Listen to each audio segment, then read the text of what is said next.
Ladies and gentlemen, Seekers of the stage, denizens of the dramatic, refugees from reality, creatures of all heights, hues, and humors, welcome to What Streams May Come, presented by Chaotic Tiefling Productions. Tonight, I am joined by the magically macabre and majestically mystifying Lady of Shadows, Jessica Skellington. And I'm excited to join alongside the boisterous, bacchanalian Baron of Banter, Finnegan Arger, the Bloodhaven Bard. Every 2 weeks, we bring you a dramatic work from the bard of all bards, William Shakespeare, performed by thespians driven out of the stage light by the perils of our present pandemic, leaving us without a place to perform our craft. As we have done in our private readings with our local friends, Finn and I have chosen one of Shakespeare's plays and made an open call to all performers. What is unique about our readings is, aside from choosing the show, casting is completely random. Through the magic of spreadsheet randomizers, every character has an equal chance of being paired with each actor, regardless of age, gender, etc. As you will see, this often makes for hilarious interpretations of the characters, or provides a new spin on what you may have seen done in live theater. Tonight's performance will be The Merry Wives of Windsor. To bring you this story, welcome to the stream a talented troupe of troubadours. Players, as I call out tonight's cast of characters, please introduce yourself and say hello to our lovely audience. Tonight, the role of Falstaff will be filled by... Hi, my name's Jordan. Appearing tonight as Mistress Page. Hello, everyone. This is Lydia. The Lord Ford of the night. Hey, Brian Clements. Gracing our screen as Sir Hugh Evans. Greetings, friends and fiends. 'Tis I, ye old dragon. Our Lady Mistress Ford. Jess Reed at your service. Page, Jess Page, Mr. Page if you like. Hi, I'm Megan. Joining us tonight as Mistress Quickly.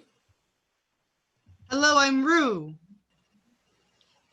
Our deep performer, but performing tonight as Shallow. That's your friendly neighborhood Gleam Demon. Next, the not so creepy Slender.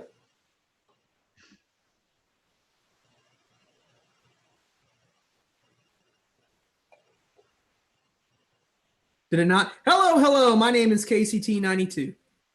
Just like Slender, always popping up when you least expect him to. Then we go to the Honorable Dr. Caius. My God, it is me, Nikki. And when we need a gracious host, NATO at your service. filling several roles tonight, we have as Pistol, Servant and Second Servant. Julia here. Filling in the roles of Simple and Robin. Hello, everyone. This is April. Dual cast as Fenton and Nem.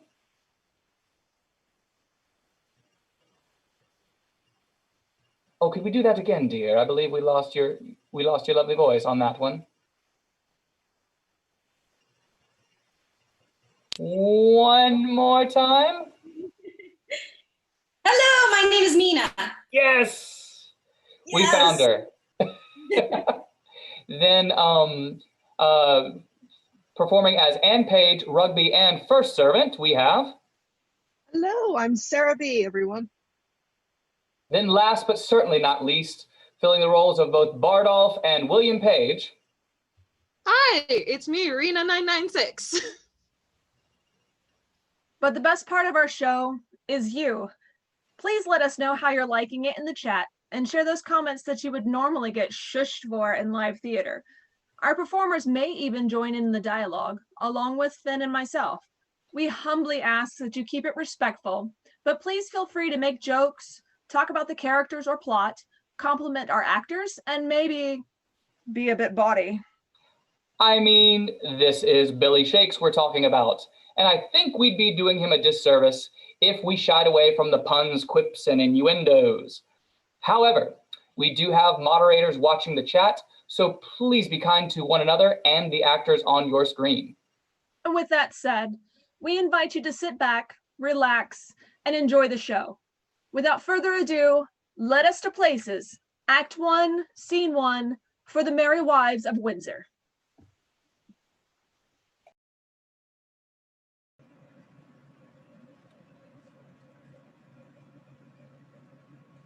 Sir Hugh, persuade me not. I will make it a Star Chamber matter of it. If he were 20, Sir John Falstaff's, he shall not abuse Robert Shallow, Esquire. In the county of Gloucester, justice of peace and quorum. I, cousin Slender, and Castellorum. I, and Ratolorum too, and a gentleman born, Master Parson, who writes himself Armagiro in any bill, warrant, quittance, or obligation. Armagiro. I, that I do, and have done these times these 300 years. All his successors gone before him have done it, and all his ancestors that come after him may. They may give the dozen white luces in their coat. It is an old coat. Well, the dozen white luces do become an old coat well. It agrees well, passant. It is a familiar beast to man and signifies love. The loose is the fresh fish. The salt fish is an old coat. I may quarter, cuz. You may by marrying. Oh, it is marrying indeed, if he quarter it. Not a whit. Yes, poor lady. If he has a quarter of your coat, there is but 3 skirts for yourself, in my simple conjectures, but that is all one. If Sir John Falstaff have committed disparagements unto you, I am of the church, and will be glad to do my benevolence to make atonements and compromises between you. The council shall bear it. It is a riot. It is not meet the council hear a riot. There is no fear of God in a riot. The council, look you, shall desire to hear the fear of God, and not to hear a not. Take your vizments in that. My life, if I were young again, the sword should end it. It is better than friends is the sword, and end it. And there is also another device in my brain, which peradventure brings good discretions with it. There is Anne Page, which is daughter to Master Thomas Page, which is pretty virginity. Mistress Anne Page. She has brown hair and speaks small like a woman. Well, it is that very person for all the world, as just as you'll desire, and 700 pounds of monies, and gold and silver is her grandsire upon his death's bed. God deliver to a joyful resurrections. Give when she is able to overtake 17 years old. It were a good motion if we leave our pribbles and prabbles, and desire a marriage between Master Abraham and Mistress Anne Page. Did her grandsire leave her 700 pound? Aye, and her father is make her a prettier penny. I know the young gentlewoman. She has good gifts. 700 pounds and possibilities is good gifts. Well, let us see honest Master Page. Is Falstaff there? Shall I tell you a lie? I do despise a liar as I do despise one that is false, or as I despise one that is not true. The knight Sir John is there, and I beseech you, be ruled by your well-willers. I will peat the door for Master Page. What ho! God bless your house here. Who's there? Here is God's blessing, and your friend and Justice Shallow, and here young Master Slender, that peradventures shall tell you another tale, if matters grow to your likings. I am glad to see your worships well. I thank you for my venison, Master Shallow. Master Page, I am much glad to see you. Much good do it. Your good heart. I wished your venison better. It was ill killed. How doth good Mistress Page? And I thank you always with my heart, with my heart. Sir, I thank you. Sir, I thank you, but yea and no, I do. I'm glad to see you, good Master Slender. How does your fallow greyhound, sir? I heard say he was outrun at Kotzel. It could not be judged, sir. Ah, you'll not confess. You'll not confess. That he will not. Tis your fault. 'Tis your fault. 'Tis a good dog. A cur, sir. Sir, he's a good dog and a fair dog. There can be more said. He's good and fair. Is Sir John Falstaff here? Sir, he is within, and I could do a good office between you. Ah, it is spoke as a Christians ought to speak. He hath wronged me, Master Page. Sir, he doth in some sort confess it. If it be confessed, it is not redressed. Is not that so, Master Page? He hath wronged me, indeed he hath, at a word he hath, believe me.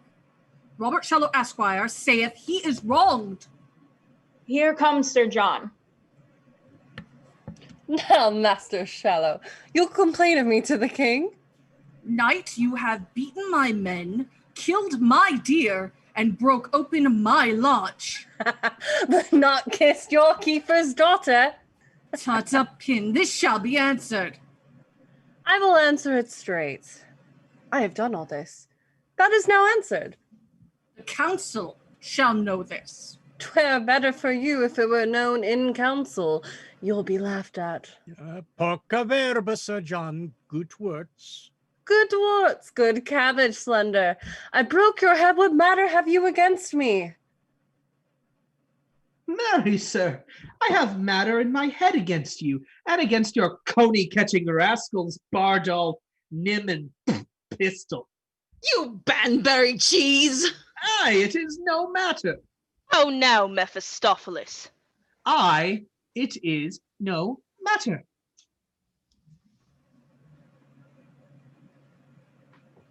As I said, it is no matter. We're simple. My man, can you tell, cousin? Peace, peace, I pray you. Now let us understand.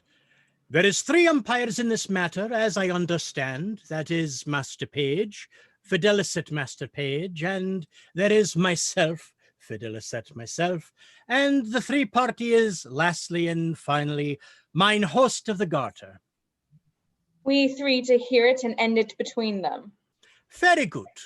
I will make a brief of it in my notebook, and we will afterwards irk upon the cause with as discreetly as we can. Pistol! He hears with ears. Ah, the devil and his tam. What phrase is this, he hears with ear? Why, it is affectations. Pistol, did you pick Master Slender's purse? Aye, by these gloves did he, or I might never come in mine own chamber again else. Of 7 groats and mill sixpences, and 2 Edward shovelboards that cost me 2 shilling and 2 pence a piece of yeat miller, by these gloves. Is this true, Pistol? No, it is false if it is a pick purse. Ha! Thou mountain foreigner! Sir John and Mastermind, I combat challenge of this latent bilbo. Word of denial in thy labrys here. Word of denial, froth and scum, thou liest. By these gloves then, 'twas he. Be advised, sir, and past good humors. I will say merry trap with you if you ruin the notebook's humor on me. That is the very note of it. By this hat then, he in the red face had it. For though I cannot remember that I did when you made me drunk, yet I am not altogether an ass. What say you, Scarlet and John? Why, sir, for my part, I say the gentleman had drunk himself of his 5 sentences. Ah, it is his 5 senses. Fie, what the ignorance is. Yeah. And being fat, sir, was, as they say, cashiered, and so conclusions past the careers. Aye, you spake in Latin then too. But 'tis no matter. I'll ne'er be drunk whilst I live again. But in honest, civil, godly company for this trick. If I be drunk, I'll be drunk with those that have the fear of God, and not with drunken knaves. So God touch me, that is a virtuous mind. You hear all these matters denied? Gentlemen, you hear it. Nay, daughter, carry the wine in. We'll drink within. Oh heaven, this is Mistress Anne Page. How now, Mistress Ford? Mistress Ford, by my troth, you are very well met. By your leave, good mistress. Wife, bid these gentlemen welcome. Come, we have a hot venison pasty to dinner. Come, gentlemen, I hope we shall drink down all unkindness. I had rather than 40 shillings I had my book of songs and sonnets here. How now, Simple, where have you been? I must wait on myself, must I? You have not the book of riddles, have you? Book of Riddles? Why did you not lend it to Alice Shortcake upon All Hallows Mass last a fortnight before Michaelmas? Come, cuz, we stay for you. A word with you, cuz. Marry this, cuz. There is, as 'twere a tender, a kind of tender made afar off by Sir Hugh here. Do you understand me? Aye, sir. You shall find me reasonable if it be so. I shall do that as reason. Nay, but understand me. So I do, sir. Give ear to his motions, Master Slender. I will description the matter to you, if you be capacity of it. Nay, I will do as my cousin Shallow says. I pray you pardon me. He's a justice of the peace in his country, simple though I stand here. But that is not the question. The question is concerning your marriage. Aye, there's the point, sir. Marry is it, the very point of it, to Mistress Anne Page. Why, if it be so, I will marry her upon any reasonable demands. But can you affection the woman? Let us command to know that of your mouth or of your lips. For diverse philosophers hold that the lips is parcel of the mouth. Therefore, precisely, can you carry your goodwill to the maid? Cousin Abraham Slender, can you love her? I hope, sir. I will do as it shall become one that would do reason. Nay, God's lords and his ladies, you must speak positable. If you can carry her your desires toward her. That you must. Will you, upon good dowry, marry her? I will do a greater thing than that, upon your request, cousin, in any reason. Nay, conceive me, sweet cuz. What I do is to pleasure you, cuz. Can you love the maid? I will marry her, sir, at your request. But if there be no great love in the beginning, yet heaven may decrease upon it better acquaintance, when we are married and have more occasion to know one another, I hope upon familiarity we grow more contempt. But if you say marry her, I will marry her, that I am freely dissolved and dissolutely. It is a very discretion answer. Save the fall is in the art dissolutely. The art is, according to our meaning, resolutely. His meaning is good. I think my cousin meant well. Aye, or else would I might be hanged, la. Here comes fair Mistress Anne. Would I were young for your sake, Mistress Anne. Would I were young. The dinner is on the table. My father desires your worship's company. I will wait on him, fair Mistress Anne. Odds pleased will. I will not be absent at the grace.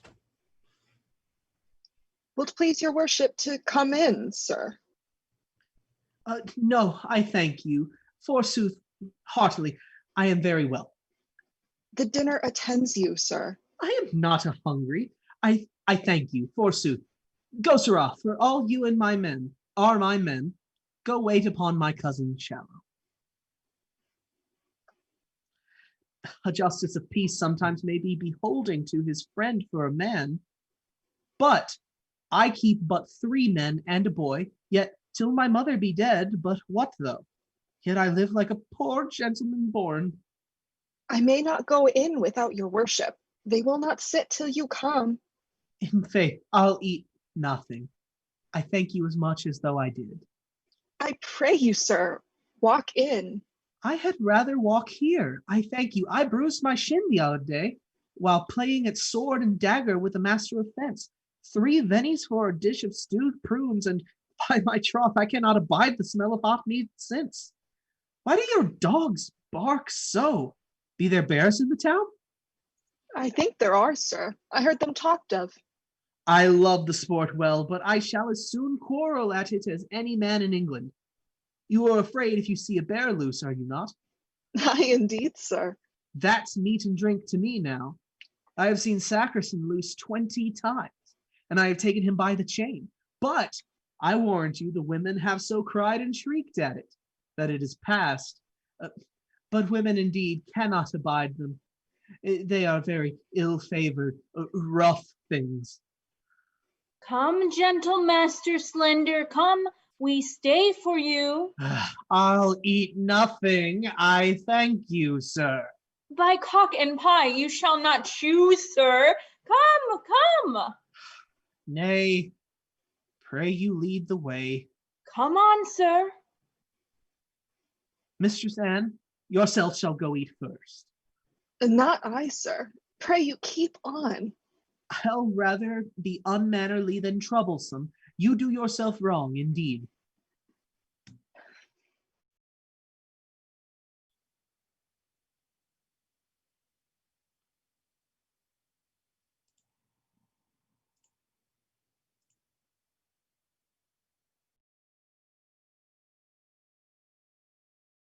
So to places, Act 1, Scene 2. Go your ways and ask of Dr. Caius's house, which is the way, and there dwells one Mistress Quickly, which is in the manner of his nurse, or his dry nurse, or his cook, or his laundry, his washer, and his wringer. Well, sir? Nay, it is better yet. Give her this letter, for it is a woman that altogether is acquaintance with Mistress Anne Page, and the letter is to desire and require her to solicit your master's desires to Mistress Anne Page. I pray you, be gone. I will make an end of my dinner, and there's pippins and cheese to come.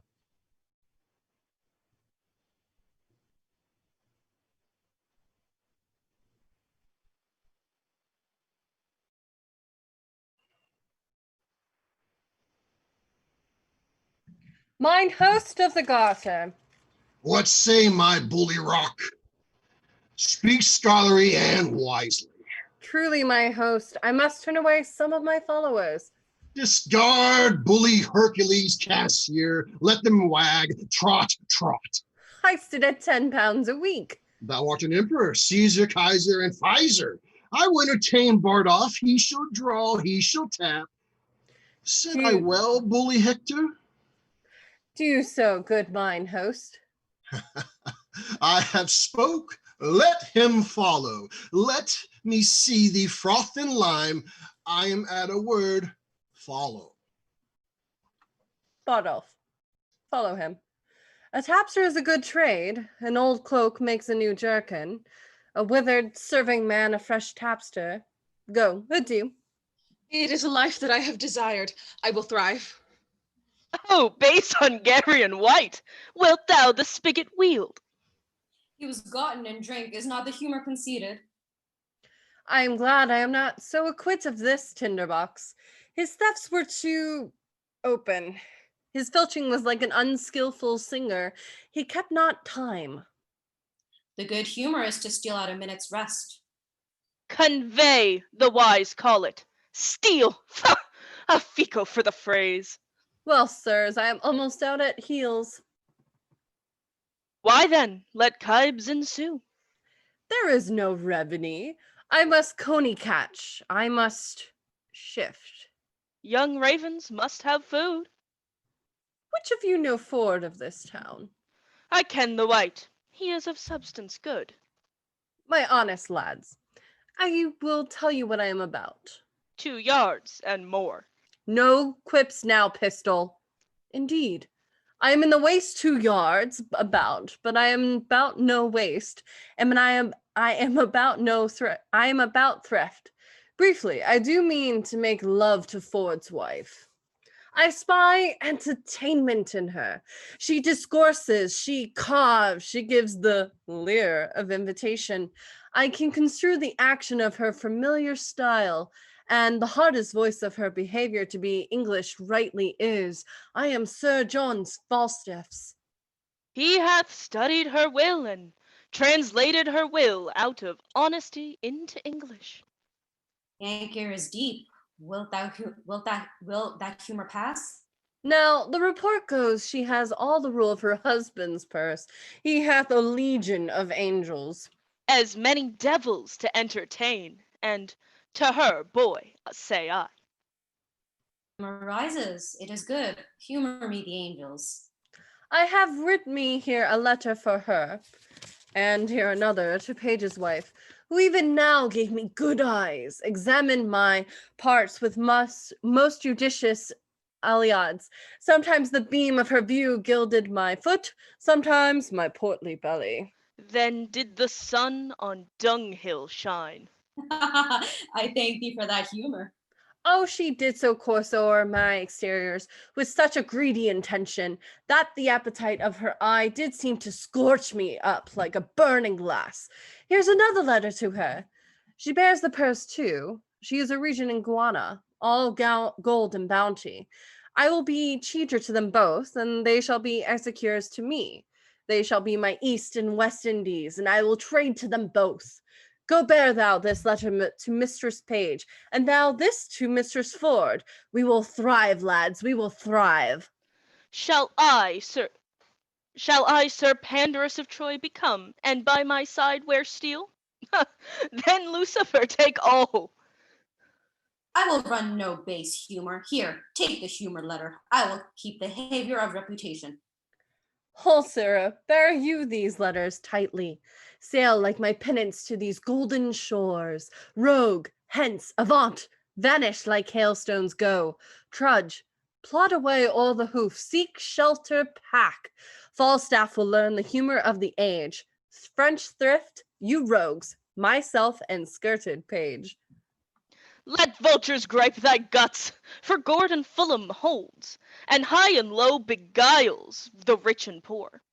Tester I'll have in pouch when thou shalt lack base Phygerian Turk. I have operations which be humors of revenge. Wilt thou revenge? By Welkin and her star. With wit or steel? With both the humors I will discuss the humor of this love to Page. And I to Ford shall eke unfold how Falstaff, varlet vile, his dove will prove, his gold will hold, and his soft couch defile. My humor shall not cool. I will incense Page to deal with poison. I will possess him with yellowness, for the revolt of mine is dangerous. That is my true humor. Thou art the Mars of malcontents. I second thee. Troop on.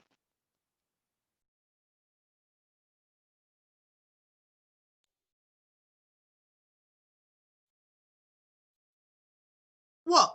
John Rugby, I pray thee, go to the casement and see if you can see my master, Master Dr. Caius, coming. If he do, in faith, and find anybody in the house, here will be an old abusing of God's patience and the king's English. I'll go watch.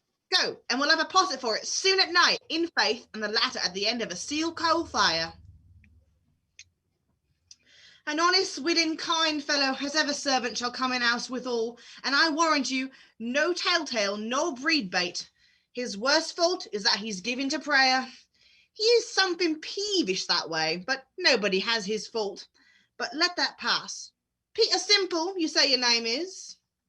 Aye, for a fault for better. And Master Slender's your master? Aye, forsooth. Does he not wear a great round beard, like a glover's paring knife? No, forsooth he hath but a little wee face, with a little yellow beard, and a cane-coloured beard. A softly sprited man, is he not? Aye, forsooth, but he is as tall as a man of his hands, as any in between this and his head. He hath fought with the Warner. How say you? No, I should remember him. Does he not hold up his head, as it were, and strut in his gait? Yes, indeed he does. Well, Evans and Anne Page, no worse fortune. Tell Master Parson Evans I will do what I can for Master. Anne is a good girl, and I wish... Out! Alas, here comes my master. We shall all be shent. Run in here, good young man. Go into this closet. He will not stay long. What, John Rugby? John? What, John, I say? Go, John. Go inquire for my master. I doubt he will not be well that he comes home. And down and down and down. What is your singing? I do not like these toys. Pray you go and fetch me in the closet a box, a green box. Do intend what I say, a green box. I, forsooth, I'll fetch it you. I am glad he went not in myself. If he had found the young man, he would have been horn mad. Ma foi, il fait that mal fait ko le grande fait. Oh, is this it, sir? Oui, maintenant mon pocket. Two pass quickly. That is that knave Rugby? What? John Rugby? John? Here, sir. You are John Rugby. You are a Jack Rugby. Come, take your rapier and come after my heel to the court. 'Tis ready here in the porch. By my troth, I tarry too long. Odd me. There is some simples in my closet that I will not have the word to say leave behind. Ay me, he'll find the young man here and be mad. Oh, diable, that is in my closet, villain, Lanya. Rugby, my rapier. Good master, be content. Wherefore shall I be content? The young man is an honest man. What shall the honest man do in my closet? There is no honest man that shall be in my closet. I beseech you, be not so phlegmatic. Hear the truth of it. He came on an errand from Parson Parson Hugh. Well? Forsooth, to desire her to... Peace, I pray you. Peace at your tongue. Speak at your tail. To desire this honest gentlewoman, your maid, to speak a good word to Mistress Anne Page for my master in the way of marriage. This is all indeed, but I'll ne'er put my finger in the fire and need not. Sir Hugh send you, Rugby, better miss some pepper. Tarry you a little while longer. I am glad he is so quiet. If he had been thoroughly moved, you should have heard him so loud and so melancholy. But notwithstanding, man, I'll do your master what good I can, and the very yea and no is, the French doctor, my master, I may call him my master, look you, for I keep his house, and I wash, wring, brew, bake, scour, dress, meat and drink, make the beds, and do all myself. This a great charge to come under one body's hand. Are you advised of that? You shall find it a great charge, and to be up early and down late, but notwithstanding, to tell you in the ear, I would have no word of it. My master himself is in love with Mistress Anne Page, but notwithstanding that, I know Anne's mind. That's neither here nor there. Yo, Jack and Nick, give this a letter to Sir Hugh. By God, it is a challenge. I will cut his throat to the pack, and I will teach a scavenger Jack and Nick priest to meddle or make. You may be gone. It is no good you tarry here. By God, I will cut his two-tone. By God, he shall not have no stone to throw at his dog. Alas, he speaks but for his friend. It is no matter. That, do not you tell me that I shall have Anne Page from myself. By God, I shall kill a Jack priest, and I will be appointed mine thus of that care to measure her weapon. By God, I will have Jan Page myself. Sir, the maid loves you, and all shall be well. We must give folks leave to prate. What the good year? Rugby, come to the court with me. By God, if I have not Anne Page, I shall turn your head out of my door. Follow my heels, Rugby. You shall have Anne Fool's head of your own. No, I know Anne's mind for that. Never a woman in Windsor knows more of Anne's mind than I do, nor can do more than I do with her, I thank heaven. Who's there within? Ho! Who's there, I trow? Come near the house, I pray you. How now, good woman, how dost thou? The better that it pleases your good worship to ask. What news? How does pretty Mistress Anne? In truth, sir, and she is pretty, and honest, and gentle, and one that is your friend. I can tell you that, by the way. I praise heaven for it. Shall I do any good, thinkest thou? Shall I not lose my suit? Troth, sir, all is in his hands above, but notwithstanding, Master Fenton, I'll be sworn on a book she loves you. Have not your worship a wart above your eye? Yes, marry have I. What of that? Well, thereby hangs a good tale. Good faith, it is such another Nan, but I detest an honest maid as ever broke bread. We had an hour's talk of that wart. I shall never laugh in that maid's company, but indeed she is given too much to melancholy and musing. But for you, well, go to. Well, I shall see her today. Hold, there's money for thee. Let me have thy voice on my behalf. If thou seest her before me, command me. Will I? I' faith that we will, and I will tell your worship more of the wart the next time we have confidence, and of other wooers. Well, farewell. I am in great haste now. Farewell to your worship. Truly an honest gentleman, but Anne loves him not, for I know Anne's mind as well as another does. Out upon it. What have I forgot?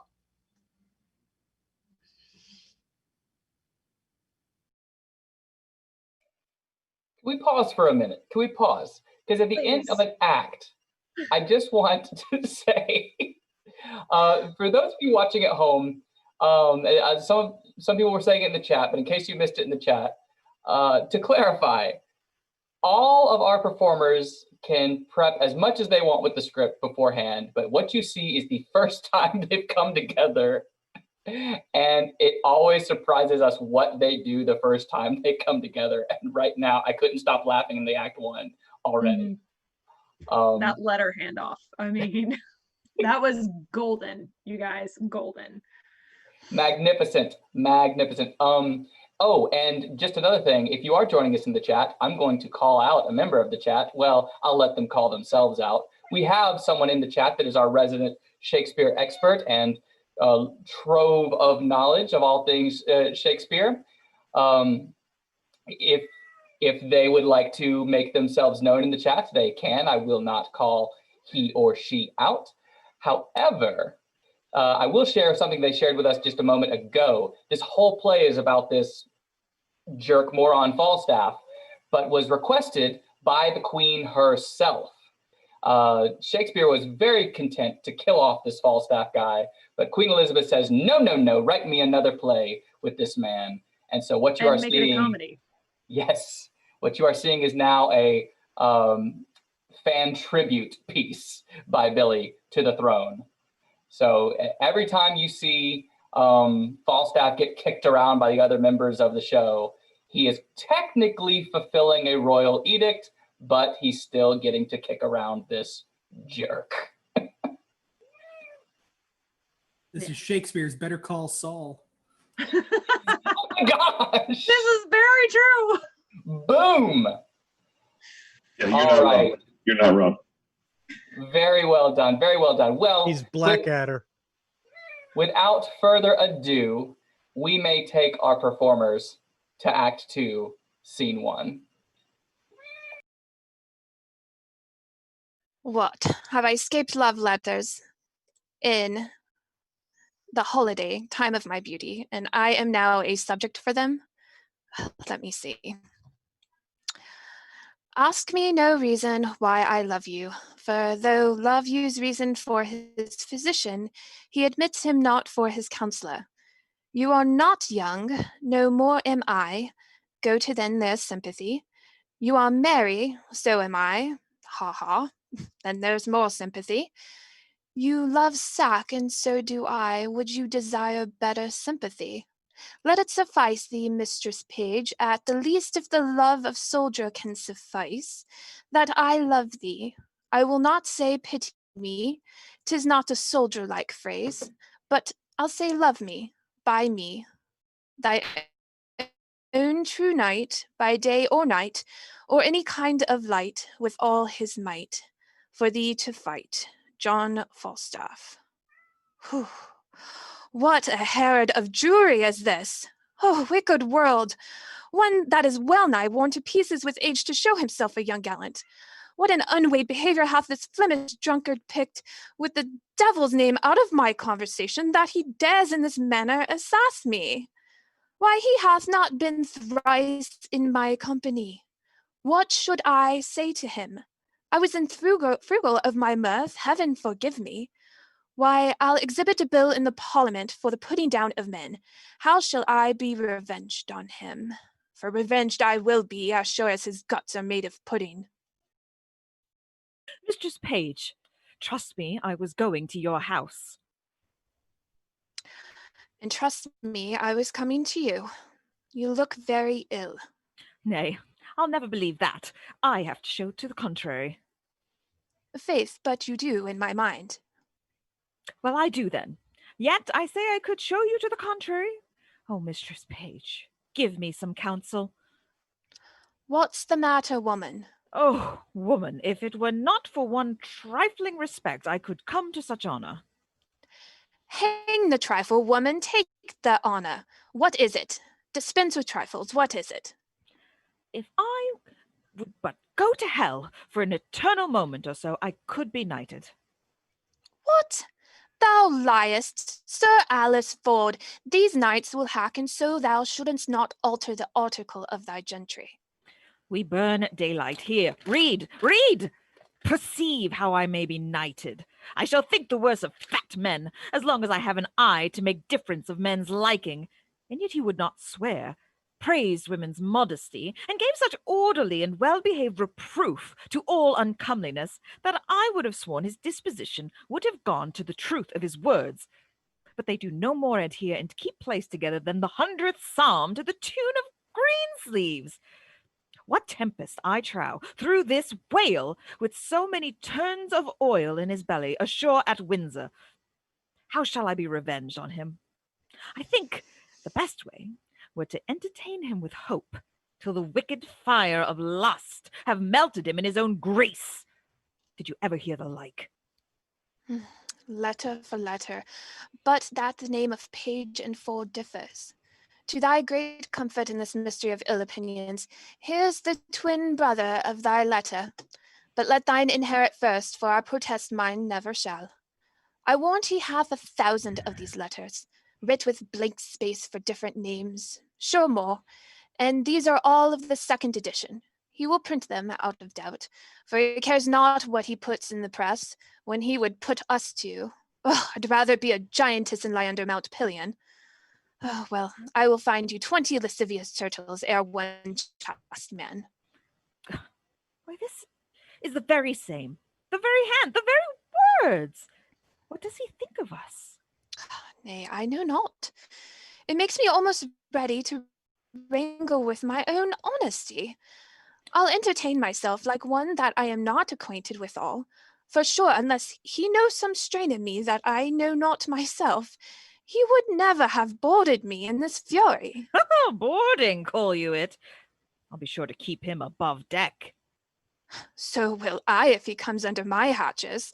I'll never to see again. Oh. Let's be revenged on him.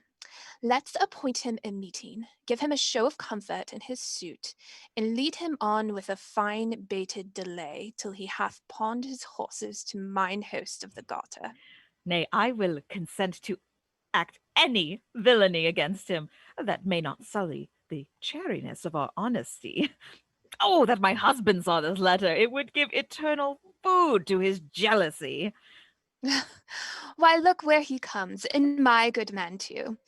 He's as far from jealousy as I am from giving him cause, and that, I hope, is an immeasurable distance. You are the happier woman. Let's consult together against this greasy knight. Come hither.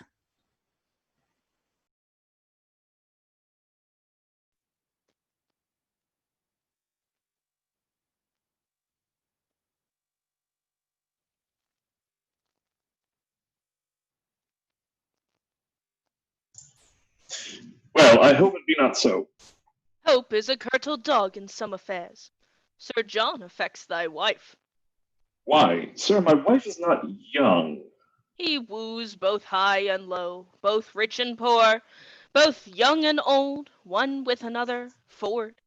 He loves the gallimaufry, Ford, perpend. Love my wife?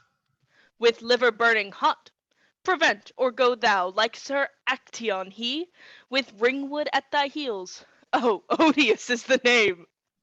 What name, sir? The Horn, I say. Farewell. Take heed, have open eye, for thieves do foot by night. Take heed, or summer comes, or cuckoo birds do sing. Away, Sir Corporal Nym, believe it or not, page, he speaks sense. I will be patient. I will find out this. And this is true. I like not the humor of lying. He hath wronged me in some humors. I should have borne the humored letter to her, but I have a sword, and it shall bite upon my necessity. He loves your wife. That's the short and the long. My name is Corporal Nym. I speak, and I avouch 'tis true. My name is Nym, and Falstaff loves your wife. Adieu. I love not the humor of bread and cheese, and there's the humor of it. Adieu. The humor of it, quotha. Here's the fellow frights English out of his wits. I will seek out Falstaff. I never heard such a drawling, affecting rogue. If I do find it, well. I will not believe such Cation, although the priests of the town commended him for a true man. 'Twas a good, sensible fellow. Well. How now, Meg? Whither go you, George? Hark you. How now, sweet Frank? Why art thou melancholy? I melancholy? I'm not melancholy. Get you home. Go. Faith, thou hast some crotchets in thy head. Now, will you go, Mistress Page? Have with you. You'll come to dinner, George. Look who comes yonder. She shall be our messenger to this paltry night. Trust me, I've thought on her. She'll fit it. You are come to see my daughter Anne? Ay, forsooth, and I pray, how does good Mistress Anne? Go in with us and see. We have an hour's talk with you. How now, Master Ford? You heard what this knave told me, did you not? Yes, and you heard what the other told me. Do you think there's truth in them? Hang 'em, slaves! I do not think the knight would offer it. But these that accuse him in his attempt towards our wives are a yoke of his discarded men. Very rogues now they be out of service. Were they his men? Merry were they. I like it never the better for that. Does he lie at the garter? Ay, marry, does he? If he should intend this voyage towards my wife, I would turn her loose to him, and what he gets more of her than sharp words, let it lie on my head. I do not misdoubt my wife, but I would be loath to turn them together. A man may be too confident. I would have nothing lie in my head. I cannot be thus satisfied. Look where my ranting host of the garter comes. There is either liquor in his pate or money in his purse when he looks so merrily. How now, mine host? How now, Bully Rook? Thou art a gentleman, cavalier, justice, I say. I follow, mine host, I follow. Good, even, and 20. Good Master Page. Master Page, will you go with us? We have sport in hand. Tell him, cavalier, justice. Tell him, Bully Rook. Sir, there's a fray to be fought between Sir Hugh, the Welsh priest, and Caius, the French doctor. Good mine host of the garter, a word with you. What sayest thou, my Bully Rook? Will you go with us to behold it? My merry host hath had the measuring of their weapons, and I think hath appointed them contrary places. For believe me, I hear the parson is no jester. Hark, I will tell you what our sport shall be.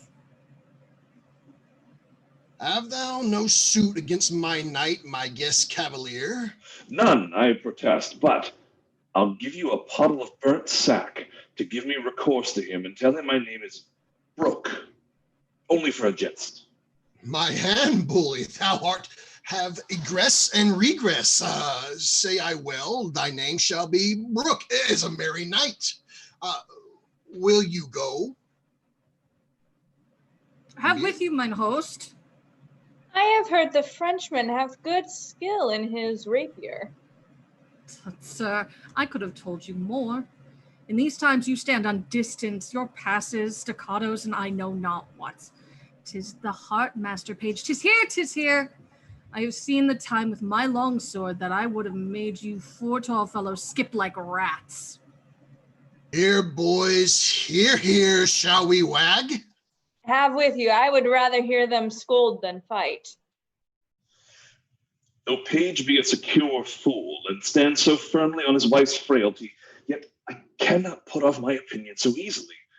She was in his company at Page's house, and what they made there I know not. Well, I will look further into it, and I have a disguise to sound Falstaff. If I find her honest, I lose not my labor. If she be otherwise, 'tis labor well bestowed.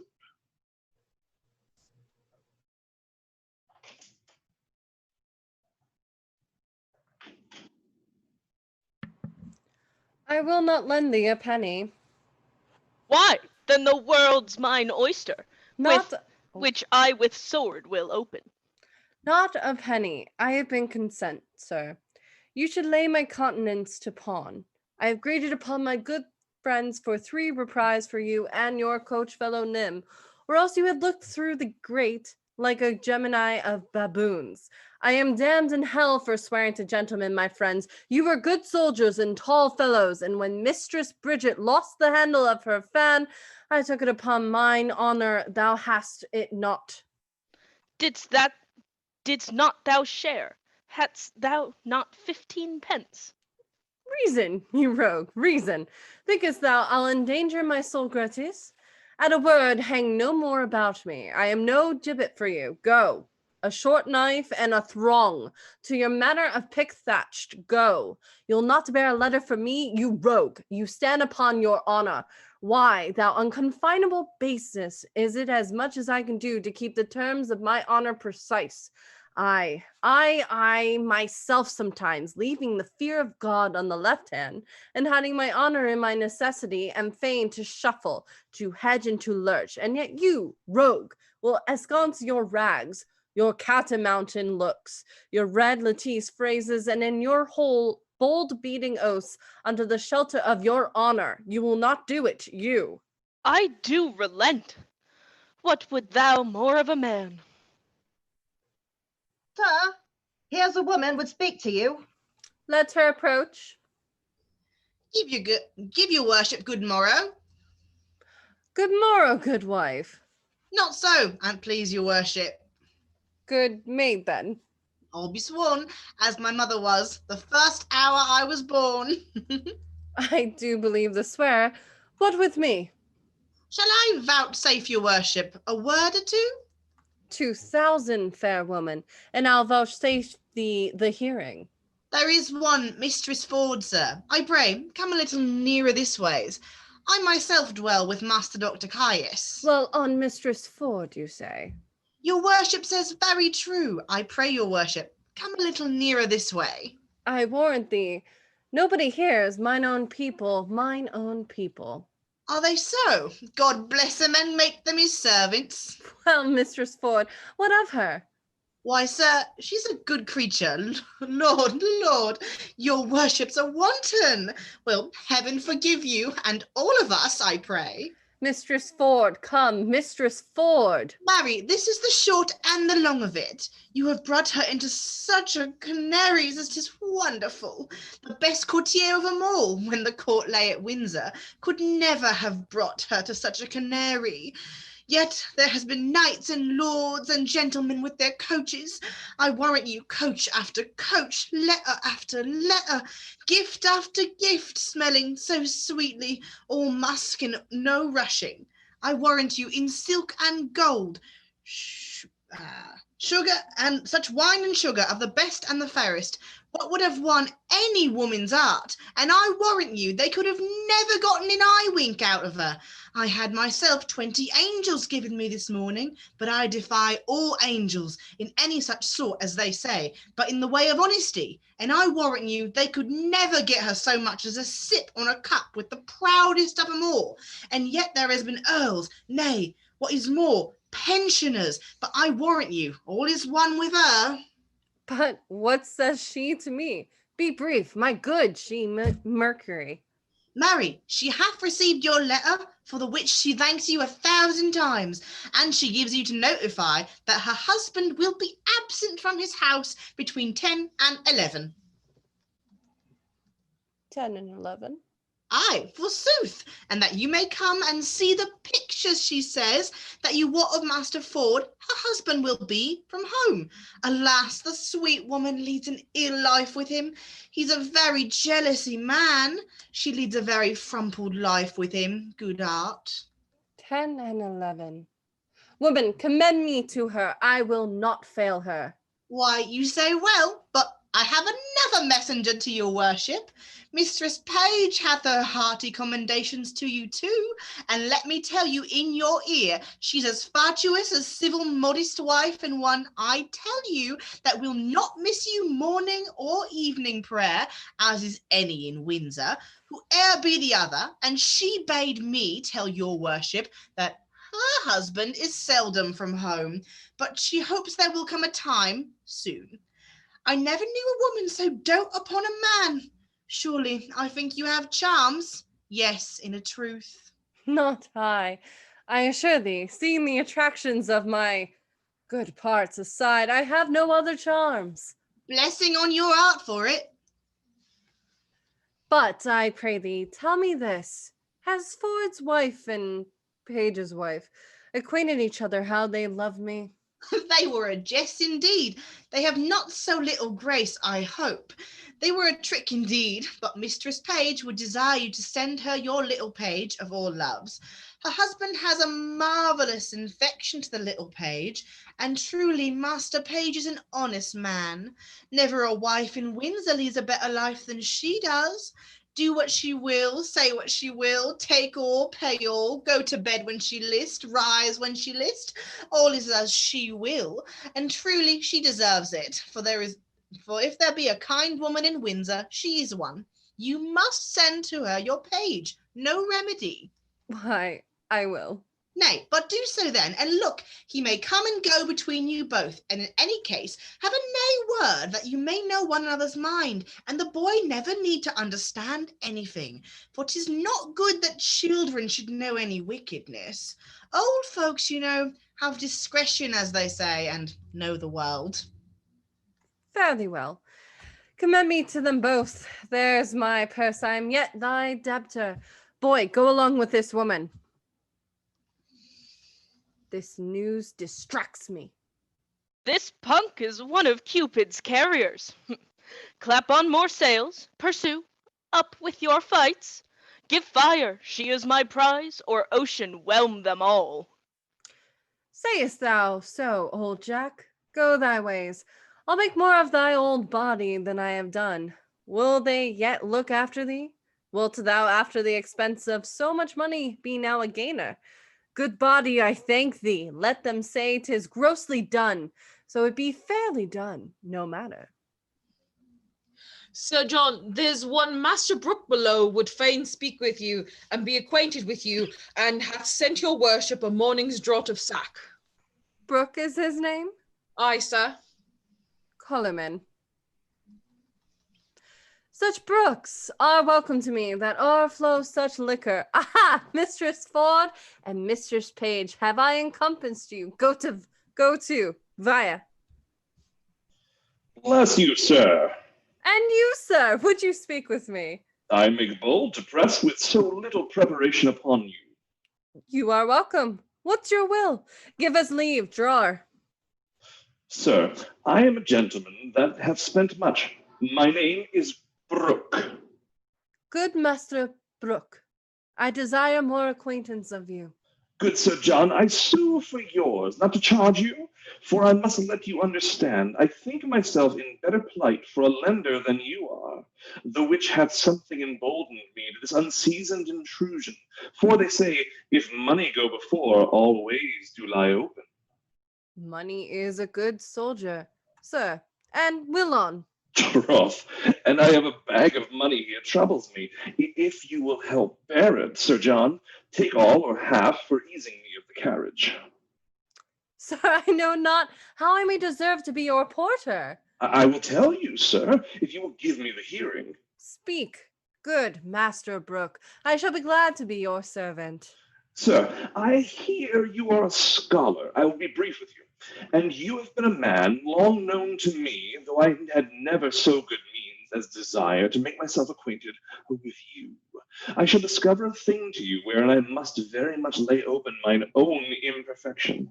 But, good Sir John, as you have one eye upon my follies, as you hear them unfolded, turn another into the register of your own, that I may pass with a reproof the easier, sith you yourself know how easy it is to be such an offender. Very well. Sir, proceed. There is a gentlewoman in this town. Her husband's name is Ford. Well, sir. I have long loved her, and I protest to you bestowed much upon her, followed her with a doting observance, engrossed opportunities to meet her, feed every slight occasion that could be but niggardly give me sight of her, not only bought many presents to give her, but have given largely to many to know what she would have given. Briefly, I have pursued her as love hath pursued me, which hath been on the wing of all occasions. But whatsoever I have merited, either in my mind or in my means, meed, I am sure, I have received none, unless experience be a jewel that I have purchased at an infinite rate, and that hath taught me to say this. Love, like a shadow, flies when substance love pursues, pursuing that flies, and flying what pursues. Have you received no promise of satisfaction at her hands? Never. Have you importuned her to such a purpose? Never. Of what quality was your love, then? Like a fair house built on another man's ground, so that I have lost my edifice by mistaking the place where I erected it. To what purpose have you unfolded this to me? When I have told you that, I have told you all. Some say that though she appear honest to me, yet in other places she enlargeth her mirth so far that there is shrewd construction made of her. Now, Sir John, here is the heart of my purpose. You are a gentleman of excellent breeding, admirable discourse, of great admittance, authentic in your place and person, generally allowed for your many warlike, courtlike, and learned preparations. Oh, sir! Believe it, for you know it. There is money. Spend it, spend it. Spend more, spend all I have. Only give me so much of your time in exchange of it as to lay an amiable siege to the honesty of this Ford's wife. Use your art of wooing. Win her to consent to you. If any man may, you may as soon as any. Would it apply well to the vehemency of your affection that I should win what you would enjoy? Methinks you prescribe to yourself very preposterously. Who understand my drift. She dwells so securely on the excellency of her honor that the folly of my soul dares not present itself. She is too bright to be looked against. Now, could come to her with any detection in my hand, my desires had instanced an argument to commend themselves. I could drive her then from the ward of her purity, her reputation, her marriage vow, and 1,000 other her defenses, which are now too strongly embattled against me. What say you to it, Sir John? Master Brooke, I will first make bold with your money. Next, give me your hand, and last, as I am a gentleman, you shall, and if you will, enjoy Ford's wife. Oh, good sir. I say you shall. Want no money, Sir John. You shall want none.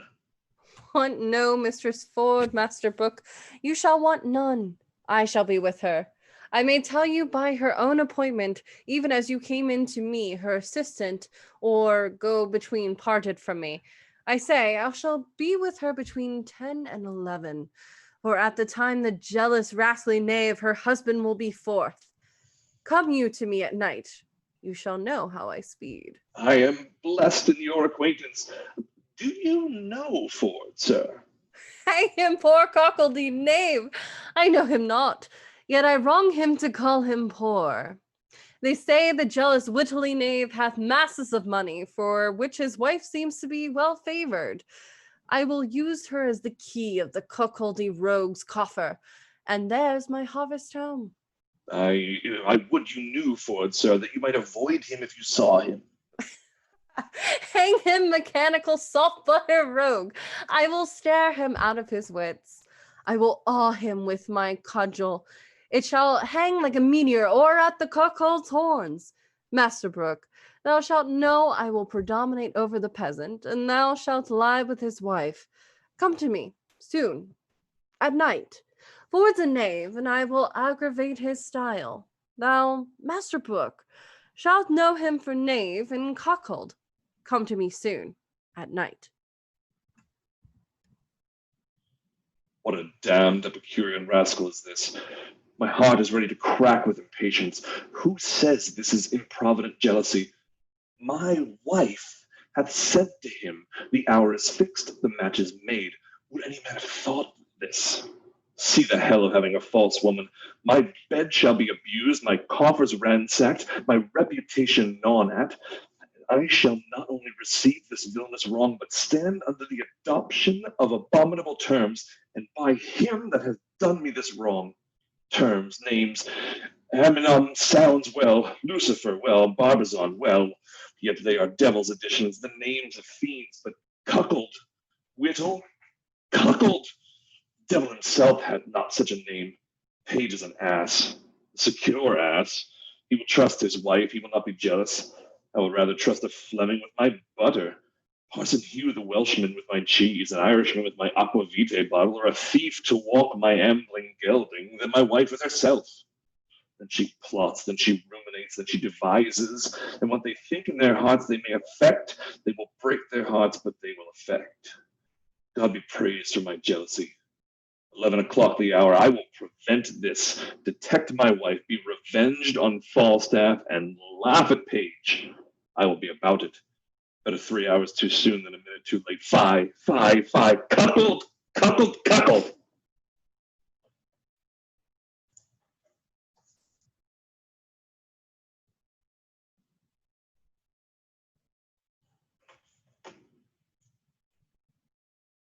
Jack Rugby, Sir, that is the clock, Jack. 'tis past the hour, sir, that Sir Hugh promised to meet. By God, he has saved his soul, that he is not come. He has prayed his Bible dwell, that he is not come. By God, Jack Rugby, he dead already. He be come. He is wise, sir. He knew your worship would kill him if he came. By God, the hearing is no dead, so I will kill him. Take your rapier, Jack. I will tell you how I will kill him. Alas, sir, I cannot fence. Indy, take your rapier. Forbear, here's company. God bless thee, bully doctor. Save you, Master Dr. Caius. Now, good Master Doctor. Give you good morrow, sir. What be all you 1, 2, 3, 4 come here for? To see thee fight, to see thee foeing, to see the transverse, to see thee here, to see thee there, to see thy pass, see thy punctio, thy stock, thy reverse, thy distance, thy mountains. Is he dead, my Ethiopian? Is he dead, my Francisco? Ha, bully, what says my Ancipilis, my galleon, my heart of Eller? Ha! Is he dead, bully stale? Is he dead? By God, he declared Jack priest of the world. He's not shown his face. Thou art Castilian King Urinal Hector of Greece, my boy. I pray you, bear witness that me have stayed 6 or 7, 2, 3 hours for him, and he is no come. He is the wiser man, Master Doctor. He is a curer of souls, and you a curer of bodies. If you should fight, you go against the hair of your professions. Is that not true, Master Page? Master Shallow, you have yourself been a great fighter, though now a man of peace. Boddykins, Master Page, though I now be olden of the peace. I see a sword out, my finger itches to make one. Though we are justices and doctors and churchmen, Master Page, we all have some salt in our youth in us. We are the sons of women, Master Page. 'Tis true, Master Shallow. It will be found so, Master Page. Master Dr. Caius, I am come to fetch you home. I am sworn of the peace. You showed yourself a wise physician, and Sir Hugh has shown himself a wise and patient churchman. You must go with me, Master Doctor. Pardon, guest justice. A word, Monsieur Mockwater. Mockwater, what is that? Mockwater, in our English tongue, it is valor, bully. By garden, I have so much Mockwater in the Englishman. Scurvy jackdog priest, dagar me, thou cut his ear. He will claw thee tightly, bully. Clapper de claw, what is that? That is, he will make the amends. By gar me do look, he shall clapper de claw me, for by gar me will have it. And I will provoke him to it, or let him wag. Me thank you for that. And moreover, bully. But first, Master Guest and Master Page, Elk, Cavalier Slender, go you through the town to Frogmore. Sir Hugh is there, is he? He is there. See what humor he's in, and I will bring the doctor about by the fields, and will it do well? We'll do it.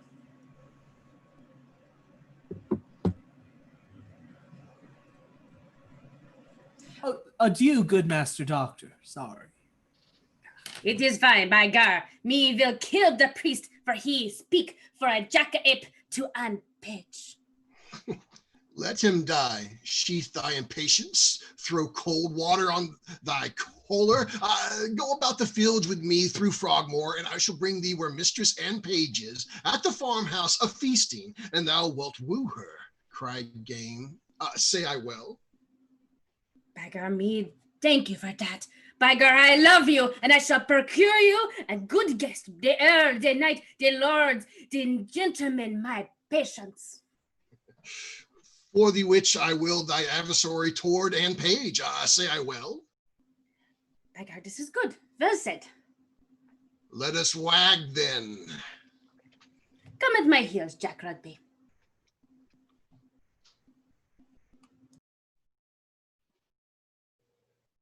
All right. Wonderful job, everyone. So far, wonderful job. This is the part in the show we are just about to hit an intermission. But before we do, we want to go ahead and remind you that the lovely channel that we are coming to you now on, Chaotic Tiefling, has a lot of good programming that happens throughout the week.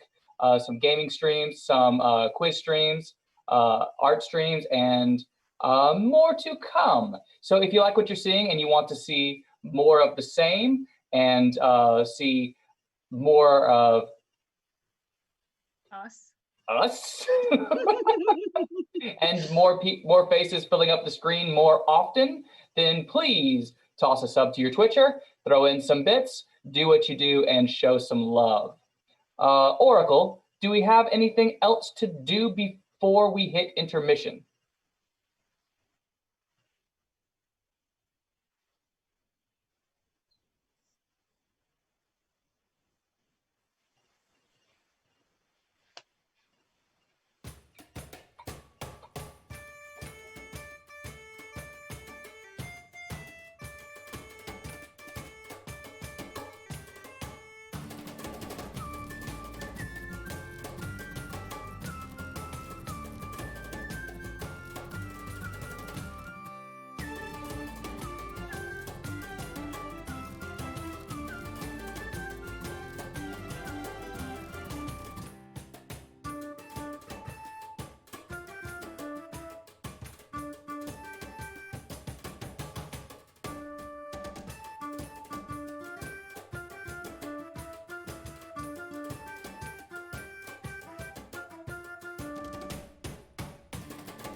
Welcome back, everybody. And we're going to start with Act 3, Scene 1.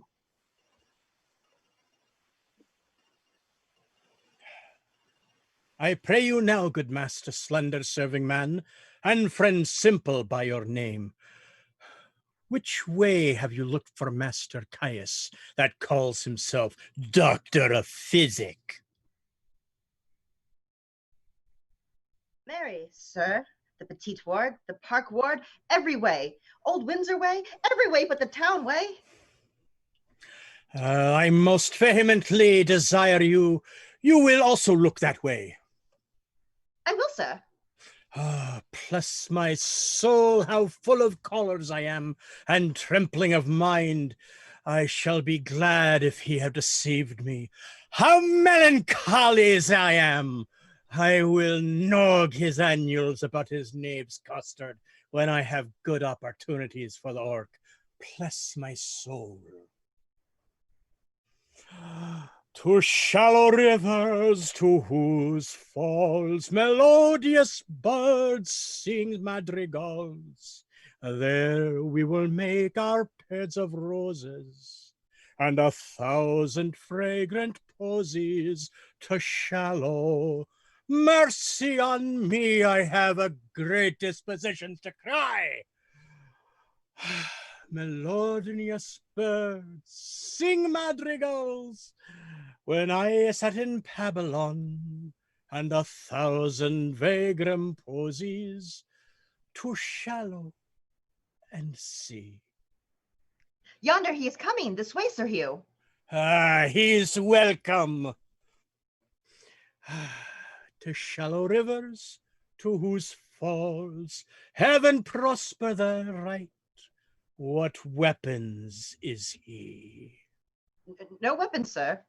There comes my master, Master Shallow, and another gentleman from Frogmore, over this way. Pray you give me my gown, or else keep it in your arms. How now, Master Parson? Good morrow, good Sir Hugh. Keep a gamester from the dice and a good student from his book, and it is wonderful. Ah, sweet Anne Page. Save you, good Sir Hugh. Bless you from his mercy's sake, all of you. What, the sword and the word? You study them both, Master Parson. And youthful still in your doublet and hose this raw rheumatic day? There is reasons and causes for it. We are come to you to do good office, Master Parson. Very well. What is it? Yonder is a most reverend gentleman who, belike having received wrong by some person, is at most odds with his own gravity and patience that ever you saw. I have lived 80 years and upward. I never heard a man of his place, gravity and learning, so wide of his own respect. What is he? I think you know him, Master Dr. Caius, the renowned French physician. God's will, and his passion of my heart. I had as lief you would tell me of a mess of porridge. Why? He has no more knowledge in Hippocrates and Galen, and he is a knave besides, a cowardly knave as you would desire to be acquainted with I warned you, he's the man should fight with him. Oh, sweet Anne Page. It appears so by his weapons. Keep them asunder. Here comes Dr. Caius. Nay, good Master Parson, keep in your own weapon. So do you, good Master Doctor. Disarm them, let them question, let them keep their limbs whole, and hack our English. I pray you, let me speak a word with your ear, therefore you will not meet me. Pray you, use your patience in good time. Backer, you are the coward, the jackdog, ape. Pray you, let us not be laughingstocks to other men's humors. I desire you in friendship, and I will one way or other make you amends. I will nog your urinals about your knave's coxcomb for missing your meetings and appointments. Diable, Jack Rugby, mine host the jigger. I have not stayed for him to kill him. Have I not into place? I did a point. As I am a Christian soul, now look you, this is the place appointed. I'll be judgment by mine host of the garter. Peace, I say, Gallia and Gal, French and Welsh, soul courier and body curer. Aye, that is very good. Excellent. Peace, I say, here mine hosts of Garter. Am I politic? Am I subtle? Am I Machiavellian? Shall I lose my doctor? No, he gives me the potions and the motions. Shall I lose my person, my priest, my Sir Hugh? No, he gives me proverbs and non-verbs, and give me thy hand, terrestrial, and give me thy hand, cestrial, and so... Boys art, I deceived you both. I have directed you to wrong places. Your hearts are mighty, your skins are whole, and let burnt sack be the issue. Come lay their swords to pawn. Follow me, lads of peace. Follow. Trust me, a mad host. Follow, gentlemen, follow. Oh, sweet Anne Page. Do you perceive that? Have you made the sort of us? This is well. He has made us his Vloutingstag. I desire that we may be friends, and let us snog our prains together, to be revenge on this same scurvy cogging companion, the host of the Garter. By God, with all of my heart. He promised to bring me where is Anne Page, but God, he deceived me too. Well, I will snipe his noddles. Pray you, follow.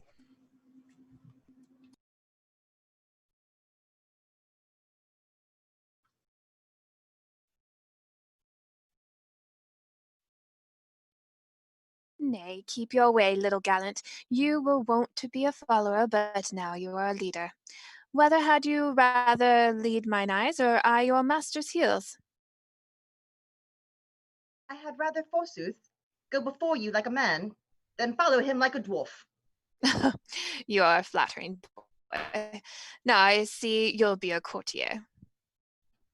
Well met, Mistress Page. Whither go you? Truly, sir, to see your wife. Is she at home? Aye, and as idle as she may hang together for want of company, I think if your husbands were dead, you two would marry. Be sure of that. 2 other husbands. Where had you this pretty weathercock? I cannot tell what the dickens his name is my husband had of him. What do you call your knight's name, sirrah? Sir John Falstaff? Sir John Falstaff. I can never hit on his name. There is such a league between my good man and he. Is your wife at home indeed? Indeed she is. By your leave, sir, I am sick till I see her. Has Page any brains? Hath he any eyes? Hath he any thinking? Sure they sleep. He hath no use of them. Why, this boy will carry a letter 20 mile as easy as a cannon will shoot point blank 12 score. He pieces out his wife's inclination. He gives her folly motion and advantage, and now she's going to my wife, and Falstaff's boy with her. A man may hear the shower sing in the wind, and Falstaff's boy with her. Good plots they are laid, and our revolted wives share damnation together. Well, I will take him, then torture my wife, pluck the borrowed veil of modesty from the so-seeming Mistress Page, divulge Page himself for a secure and willful action, and to these violent proceedings all my neighbors shall cry aim. The clock gives me my cue, and my assurance bids me search. There I shall find Falstaff. I should be rather praised for this than mocked, for it is as positive as the earth is firm that Falstaff is there. I will go.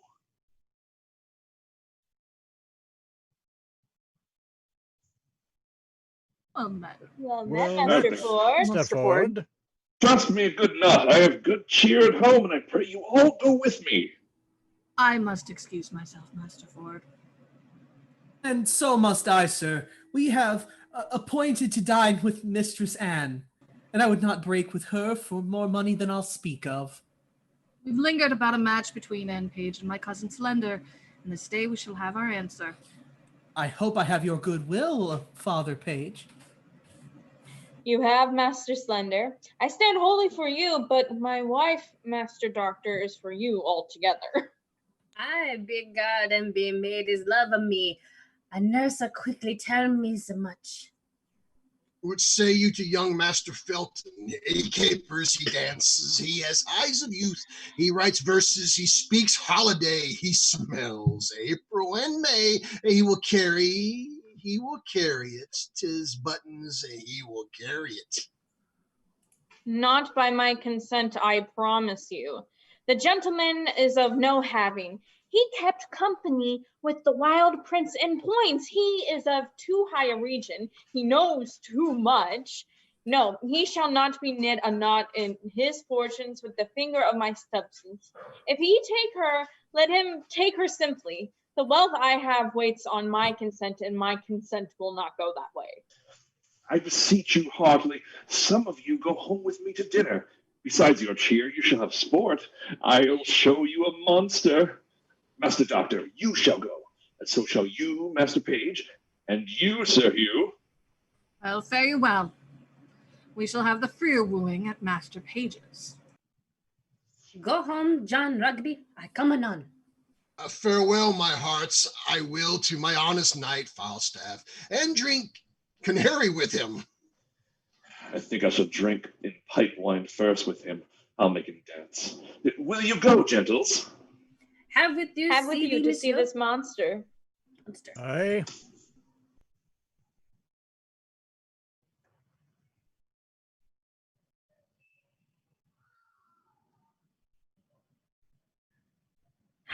What, John? What, Robert? Quickly, quickly, is the buck basket? Oh, I warrant. What, Robert, I say? Come. Here, set it down. Give your men the charge. We must be brief.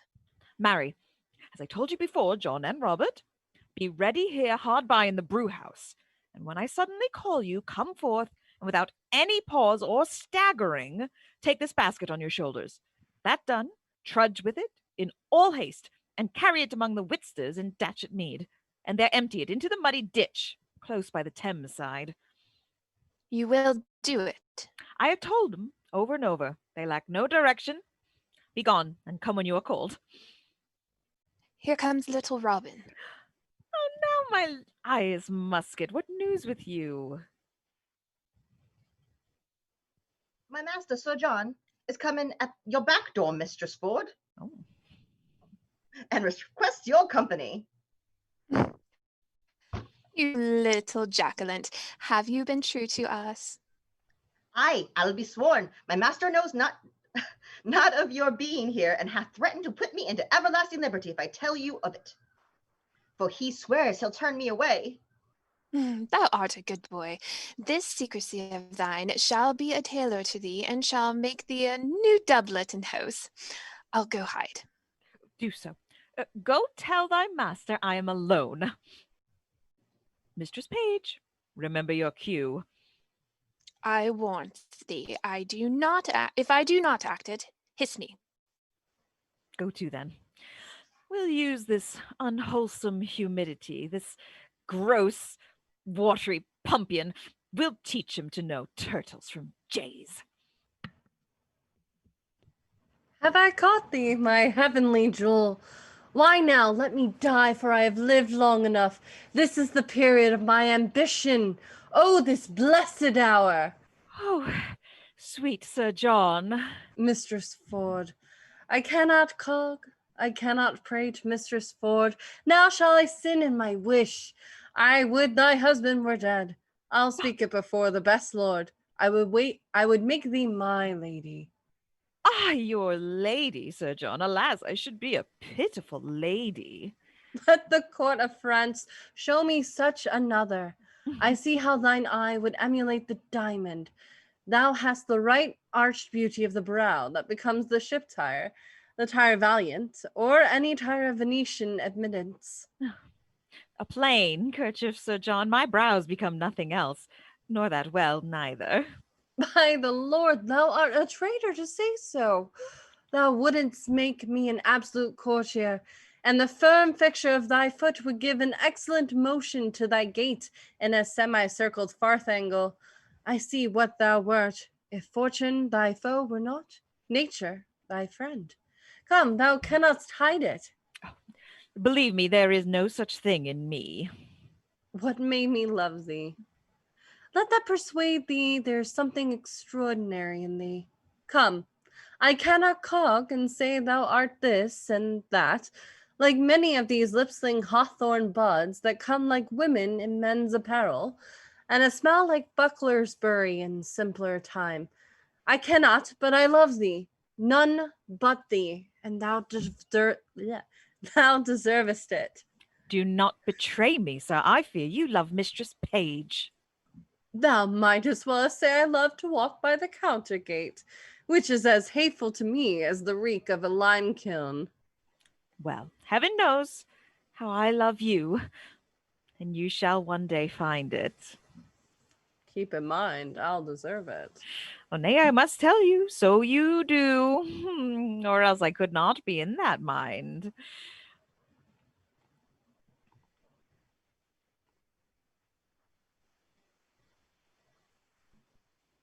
Mistress Ford, here's Mistress Page at the door, sweating and blowing and looking wildly, and would needs to speak to you presently. She shall not see me. I will sconce me, behind the arras. Oh, pray you do so. She's a very tattling woman. What's the matter? How now? Mistress Ford, what have you done?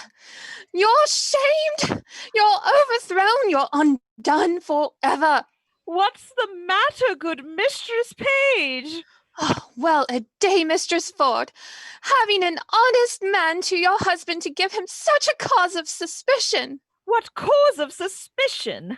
What cause of suspicion? Out upon you! How am I mistaken you? Why, alas, what's the matter? Your husband's coming hither, woman, with all the officers in Windsor to search for a gentleman that he says is here now in your house by your consent, to take an ill advantage of his absence. You are undone. 'Tis not so, I hope. Pray heaven it be not so, that you have such a man here. But 'tis most certain your husband's coming with half Windsor at his heels to search for such a one. I come before to tell you, if you know yourself clear, why I am glad of it. But if you have a friend here, convey him out. Be not amazed. Call all of your senses to you, defend your reputation, or bid farewell to your good life forever. What shall I do? There is a gentleman, my dear friend, and I fear not mine own shame so much as his peril. I had rather £1,000 he were out of the house. For shame! Never stand you had rather, and you had rather your husband's here at hand. Bethink you of some conveyance in the house, you cannot hide him. Oh, how you have deceived me. Look, here is a basket. If he be of any reasonable stature, he may creep in here and throw foul linen upon him as if it were going to bucking, or it's whiting time. Send him by your 2 men to Datchet maid. He's too big to go in there. What shall I do? Let me see it. Oh, let me see it. I'll follow your friend's counsel. I'll in. What?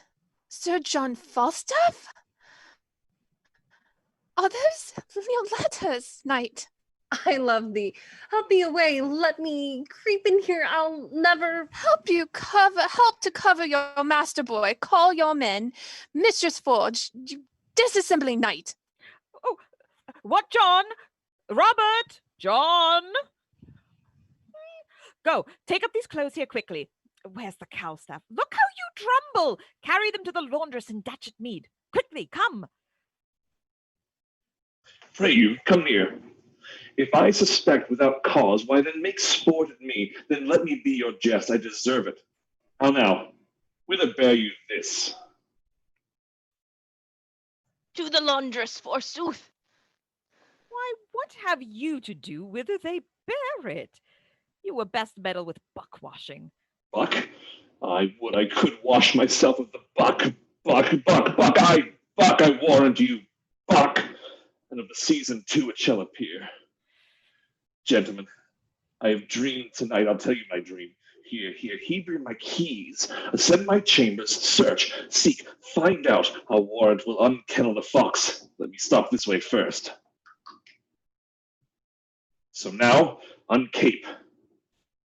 Good Master Ford, be contented. You wrong yourself too much. True, Master Page. Up, gentlemen, you shall seek sport anon. Follow me, gentlemen. This is very fantastical humors and jealousies. Agard, 'tis not the fashion of France. It is not jealousy in France. Nay, follow him, gentlemen. See the issue of his search. Is there not a double excellency in this? I know not which pleases me better, that my husband is deceived or Sir John. What a taking was he in when your husband asked who was in the basket? I am half afraid he will have need of washing, so throwing him into the water will do him a benefit. Hang him, dishonest rascal. I would all of the same strain were in the same distress. I think my husband hath some special suspicion of Falstaff's being here, for I never saw him so gross in his jealousy till now. I will lay a plot to try that, and we will yet have more tricks with Falstaff. His dissolute disease will scarce obey this medicine. Shall we send that foolish carrion mistress quickly to him, and excuse his throwing into the water, and give him other hope, and to betray him another punishment? We will do it. Let him be sent for tomorrow, 8 o'clock, to have amends. I cannot find him. Maybe the knave bragged of that he could not compass. Heard you that? You use me well, Master Ford, do you? Aye, I do so. Heaven make you better than your thoughts. Amen. You do yourself mighty wrong, Master Ford. Aye, I must bear it. If there be anybody in this house, and in the chambers, and in the coffers, and in the presses, heaven forgive my sins at the day of judgment. Agard, no, I too. There is no bodies. Aye, fine, Master Ford. Are you not ashamed? What spirit, what devil suggests this imagination? I would not have your distemper in this kind for the wealth of Windsor Castle. 'Tis my fault, Master Page. I suffer for it. You suffer for a pat conscience. Your wife is as honest a homans as I will desires among 5,500 too. Agard, I see 'tis an honest woman. Well, I promised you a dinner. Come, walk in the park. I pray you, pardon me. I will hereafter make known to you why I have done this. Come, wife, come, Mistress Page, I pray you, pardon me. Pray heartily, pardon me. Let's go in, gentlemen, but trust me, we'll mock him. I do invite you tomorrow morning to my house to breakfast. After we'll a birding together. I have a fine hawk for the bush. Shall it be so? Anything. If there is one, I shall make two in the company. If there be one or two, I shall make a third. Pray you go, Master Page. I pray you now, remembrance tomorrow on the lousy knave, mine host. This is good, by God, with all my heart. A lousy knave, to have his jibes and his mockeries.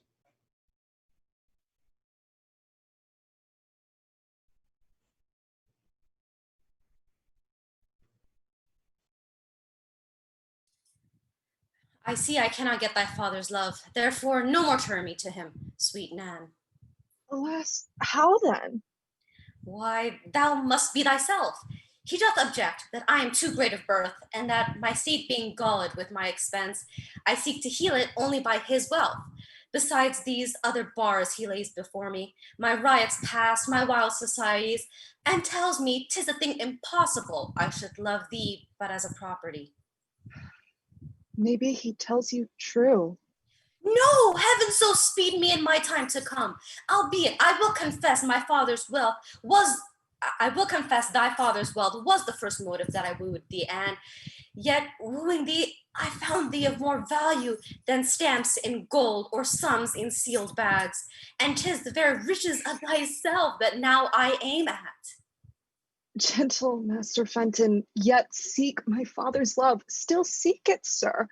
If opportunity and humblest suit cannot attain it, why then hark you hither. Break the talk, mistress, quickly. My kinsman shall speak for himself.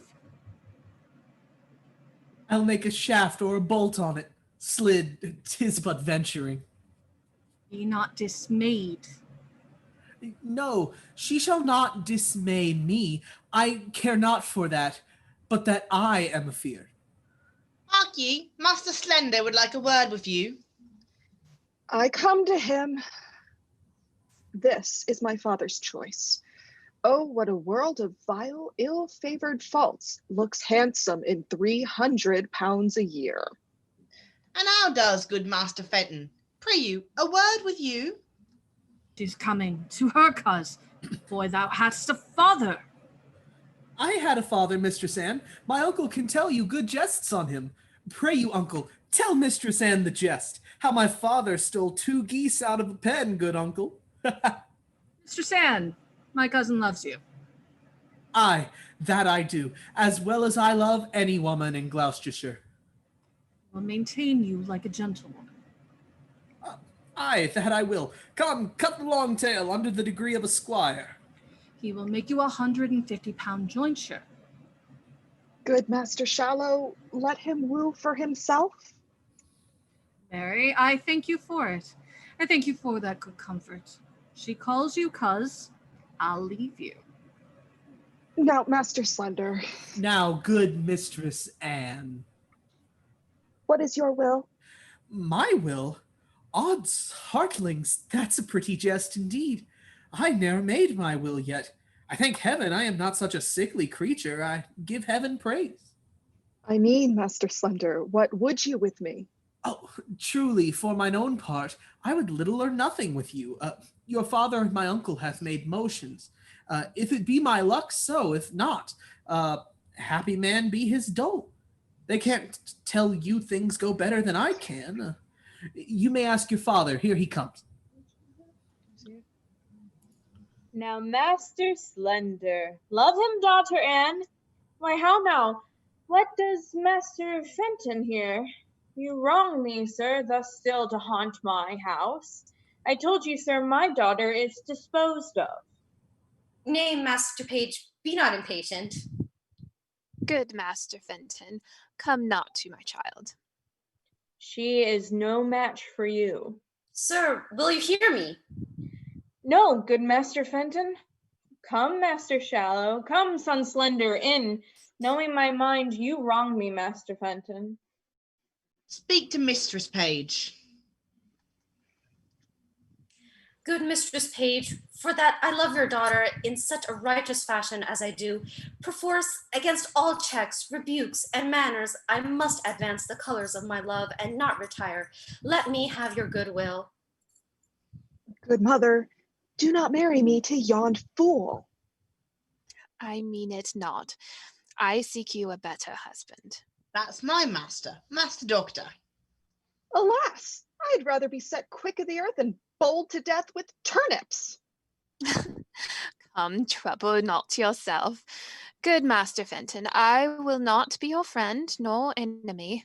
My daughter will I question how she loves you, and as I find her so, am I affected. Till then, farewell, sir. She must needs go in. Her father will be angry. Farewell, gentle mistress. Farewell, Nan. This is my doing now. Nay, said I, will you cast your child away on a fool and a physician? Look on Master Fenton. This is my doing. I thank thee, and I pray thee once tonight, give my sweet Nan this ring. There's for thy pains. Now heaven send thee good fortune. A kind heart he hath. A woman would run through fire and water for such a kind heart. But yet I would my master had Mistress Anne, or I would Master Slender had her, or in sooth I would Master Fenton had her.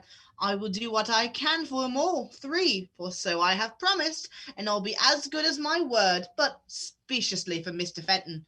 Well, I must have another errand to Sir John Falstaff from my two mistresses. What a beast am I to slack it!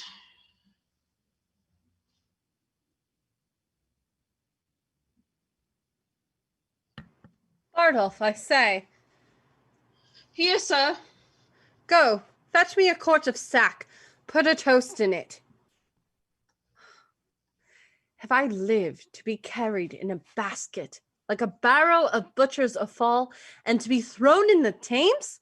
Well, if I be served such another trick, I'll have my brains taken out and buttered, give them to a dog for a New Year's gift. The rogues slighted me into the river with as little remorse as they would have drowned a blind bitch's puppies, 15 in litter, and you may know by my size that I have a kind of alacrity in sinking. If the bottom were as deep as hell, I should drown. I had been drowned, but that shore was shelvy and shallow, a death that I abhor, for the water swells a man, and what a thing should I have been when I would have been swelled? I should have been a mountain of mummy. Here's the mistress quickly, sir, to speak with you. Let me pour in some sack to the Thames water, for my belly is as cold as if I had swallowed snowballs for pills to cool the rains. Call her in. Come in, woman. By your leave, I cry you mercy. Give your worship good morrow. Take away these chalices. Go brew me a pottle of sack finely. With eggs, sir? Simple of itself. Oh, no pullet sperm in my brewage. How now? Marry, sir, I come to your worship from Mistress Ford. Mistress Ford, I have had Ford enough. I was thrown into the Ford. I have my belly full of Ford. Alas the day! Good heart, that was not her fault. She does take so on with her men, they mistook her erection. So did I mine, to build upon a foolish woman's promise. Well, she laments, sir, for it, that it would yearn your heart to see it. Her husband goes this morning a-birding. She desires you to come once more to her between 8 and 9. I must carry her word quickly. She'll make you amends, I warrant you. Well, I will visit her, tell her so, and bid her think what a man is. Let her consider his frailty, and then judge of my merit. I will tell her. Do so. Between 9 and 10, sayest thou? Oh, 8 and 9, sir. Well, be gone. I will not miss her. Peace be with you, sir. I marvel. I hear not of Master Brooke. He sent me word to stay within. I like his money well. Oh, here he comes. Bless you, sir. Now, Master Brooke, you come to know what hath passed between me and Ford's wife. That indeed, Sir John, is my business. Master Brooke, I will not lie to you. I was at her house the hour she appointed me. And sped you, sir? Very ill-favoredly, Master Brooke. How so, sir? Did she change her determination? No, but Master Brooke, but the Peking Cornatu, her husband, Master Brooke, dwelling in a continual larum of jealousy, comes me in the instant of her encounter. After we had embraced, kissed, protested, and as it were, spoke the prologue of our comedy, and at his heels a rabble of his companions, thither provoked and instigated by his distemper. And, forsooth, to search his house for his wife's love. Wait, while you were there? While I was there. And did he search for you and could not find you? You shall hear. As good luck would have it, comes in one Mistress Page, gives intelligence of Ford's approach, and in her invention and Ford's wife's distraction, they conveyed me into a buck basket. A buck basket. By the Lord, a buck basket rammed me in with foul shirts and smocks and socks, foul stockings, greasy napkins. That, Master Brooke, there was the rankest compound of villainous smell that ever offended nostril. And how long lay you there? Nay, you shall hear, Master Brooke, what I have suffered to bring this woman to evil for your good. Being thus crammed in the basket, a couple of Ford's knaves, his hinds, were called forth by their mistress to carry me in the name of Valclose to Datchet Lane. They took me on their shoulders, met the jealous knave, their master in the door, who asked them once or twice what they had in their basket. I quaked for fear, lest the lunatic knave would have searched it, but fate ordaining he should be a cuckold, held his hand. Well, on went he for a search, and away went I for foul clothes. But mark the sequel, Master Brooke. I suffered the pangs of 3 several deaths first. An intolerable fright, to be detected with a jealous, rotten, bell-withered. Next, to be compassed like a good bilbo in their circumference of a peck, hilt to point, heel to head, and then to be stopped in like a strong distillation with stinking clothes that fretted in their own grease. Think of that. A man of my kidney, think of that. That am as a subject to heat as butter, a man of continual dissolution, and though it was a miracle to scrape suffocation. And in the height of this bath, when I was more than half stewed in grease, like a Dutch ditch, to be thrown into Thames and cooled, glowing hot, and in that surge, like a horseshoe. Think of that, hissing hot, think of that, Master Brooke. Good sadness, I am sorry that for my sake you have suffered all this. My suit then is desperate. You'll undertake her no more? Master Brooke, I will be thrown into Etna, as I have been into Thames, ere I will leave her thus. Her husband is this morning gone a-birding. I have received from her another embassy of meeting. 'Twixt 8 and 9 is the hour, Master Brooke. 'Tis past 8 already. Is it? Sir. I will then address me to my appointment. Come to me at your convenient leisure, and you shall know how I speed. And the conclusion shall be crowned with your enjoying her. Adieu. You shall have her, Master Brooke. Master Brooke, you shall cuckold Ford. Is this a vision? Is this a dream? Do I sleep? Master Ford, awake! Master Ford, there's a hole made in your best coat, Master Ford. Then 'tis to be married. Then this 'tis to have linen and buck baskets. Well, I will proclaim myself what I am. I will now take the letter. He is at my house. He cannot escape me. 'Tis impossible he should. He cannot creep into a halfpenny purse, nor into a pepper box. But lest the devil that guides him should aid him, I will search impossible places. Though what I am I cannot avoid, yet to be what I would not shall not make me tame. If I have horns to make one mad, let the proverb go with me. I'll be horn mad.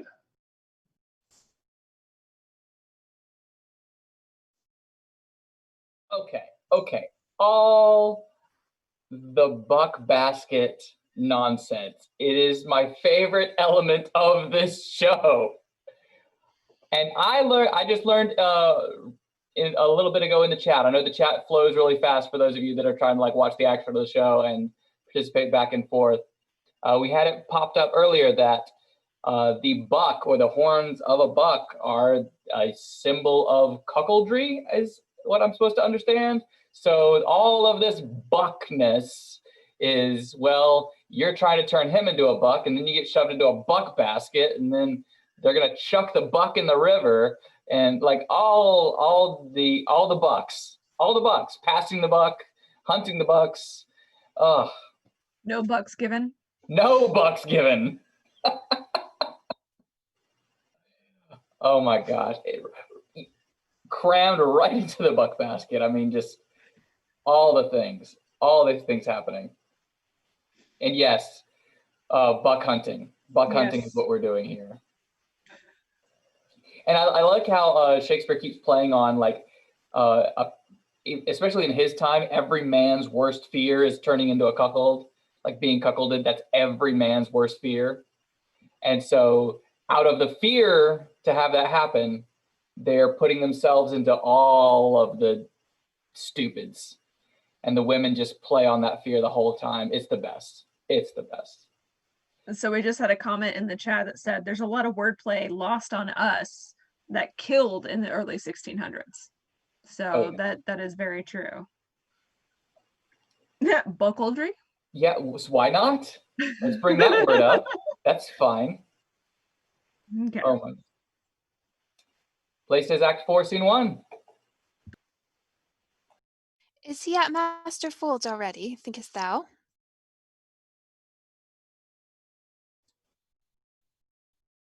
Sure he is by this, or will be presently, but truly he is very courageous, mad about his throwing into the water. Mistress Ford desires you to come suddenly. I'll be with her by and by. I'll but bring my young man here to school. Look where his master comes. 'Tis a plain day, I see. Now, Sir Hugh, no school today? No. Master Slender is let the boys leave to play. Blessing of his heart. Sir Hugh, my husband says my son profits nothing in the world at his book. I pray you, ask him some questions in his accidents. Come hither, William. Hold up your head. Come. Oh, come on, Sirrah, hold up your head. Answer your master, be not afraid. William, how many numbers is in nouns? 2. Truly, I thought there'd been one number more, because they say odd nouns. Peace your tattlings. What is fair, William? Polka. Polecats. There are fairer things than polecats, sure. You are a very simplicity, yeoman. I pray you, peace. What is lapis, William? A stone. And what is a stone, William? A pebble. No, it is lapis. I pray you, remember in your praying. Lapis. That is a good, William. What is he, William, that does lend articles? Articles are borrowed of the pronoun and be thus declined. Singularitor, nomativo, hic, haec, hoc. Nomativo, hig, heg, hoc. Pray you mark. Genitivo hugis. Well, what is your accusative case? Accusativo hinc. I pray you have your remembrance, child. Accusative hung, hang, hoch. Hang hog is Latin for bacon, I warrant you. Leave your prebbles, woman. What is the vocative case, William? Oh, vocativo o. Remember, William, vocative is carrot. And that's a good root. Woman, forbear. What is your genitive case, plural, William? Genitive case. Aye. Genitive. Horum, harum, horum. Vengeance of Jenny's case. Fie on her. Never name her child if she be a whore. For shame, woman. Fail to teach the child such words. Teaches them to lick, to hick, and to hack, which they'll do fast enough themselves, and to call Whorum, fie upon you! Woman, art thou lunatics? Hast thou no understandings for thy cases and the numbers of the genders? Oh, thou art as foolish Christian creatures as I would desires. Prithee, hold thy peace. Show me now, William, some declensions of your pronouns. Forsooth, I'd forgotten. It is qui, quae, quod. If you forget your quis, your quays, and your quads, you must be preachers. Go your ways and play. Go. He is a better scholar than I thought he was. He has a good sprag memory. Farewell, Mistress Page. Adieu, good Sir Hugh. Get you home, boy. Come, we stay too long.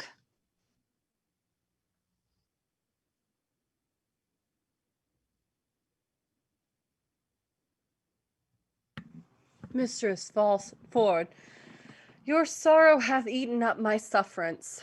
I see you're obsequious in your love, and I profess requital to a hair's breadth, not only, Mistress Ford, in the simple office of love, but in all the accoutrement, compliment, and ceremony of it. But are you sure of your husband now? He's a birding, sweet Sir John. What ho, Gossip Ford, what ho? Hey there, my friend Ford. Hey there. Step into the chamber, Sir John. How now, sweetheart? Who's at home besides yourself? Why, none but mine own people. Indeed. No, certainly. Speak louder.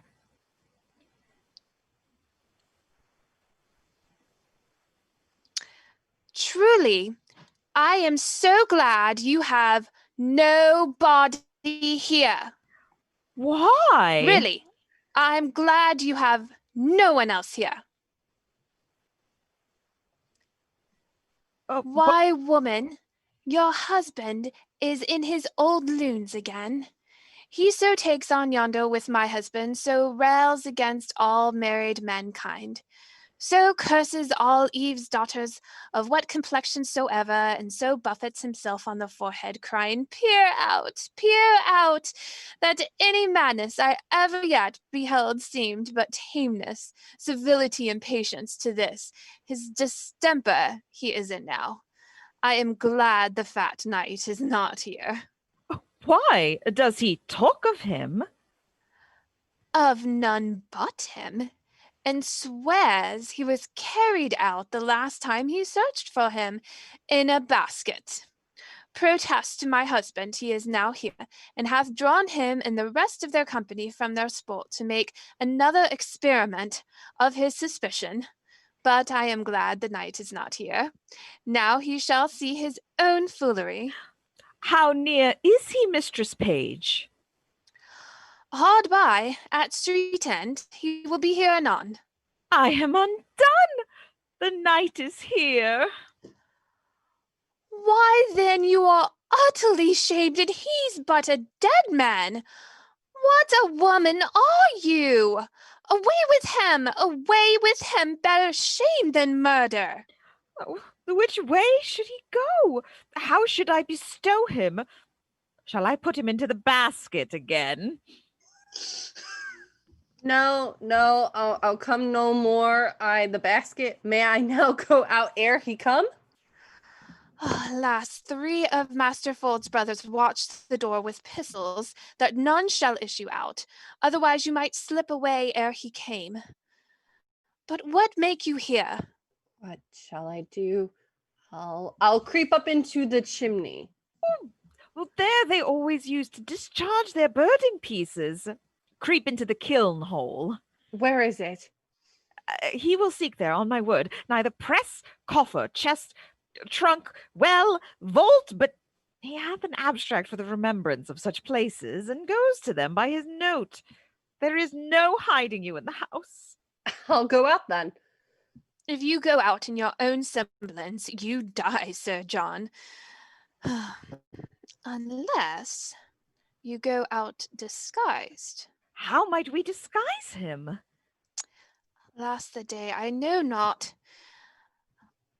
There is no woman's gown big enough for him, otherwise he might put on a hat, a muffler, and a kerchief, and so escape. Good hearts, devise something, any extremity rather than a mischief. My maid's aunt, the fat woman of Brentford, has a gown above. On my word, it will serve him. She's as big as he is. And there's her thrummed hat and her muffler, too. Run up, John. Oh, go, sweet Sir John. Mistress Page and I will look some linen for your head. Quick, quick. We'll come dress you straight. Put on the gown the while.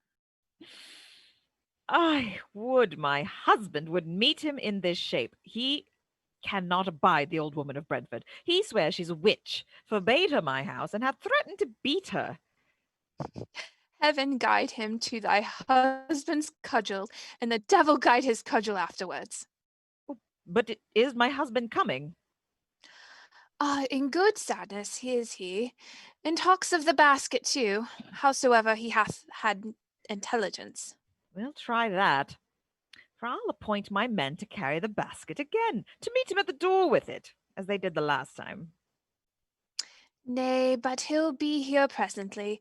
Let's go dress him like the witch of Brentford. I'll first direct my men what they shall do with the basket. Go up, I'll bring linen for him straight. Hang him, dishonest varlet. We cannot misuse him enough. We'll leave a proof by that which we will do. Wives may be merry and yet honest too. We do not act that often jest and laugh. 'Tis old but true, still swine eat all the drouth. Go, sirs, take the basket again on your shoulders. Your master is hard at the door. If he bid you set it down, obey him. Quickly, dispatch.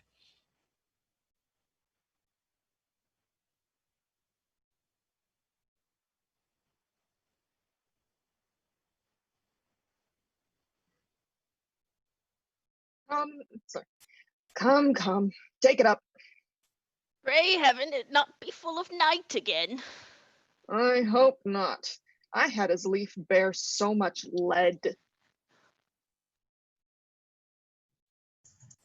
Aye, but if it prove true, Master Page, have you any way then to unfool me again?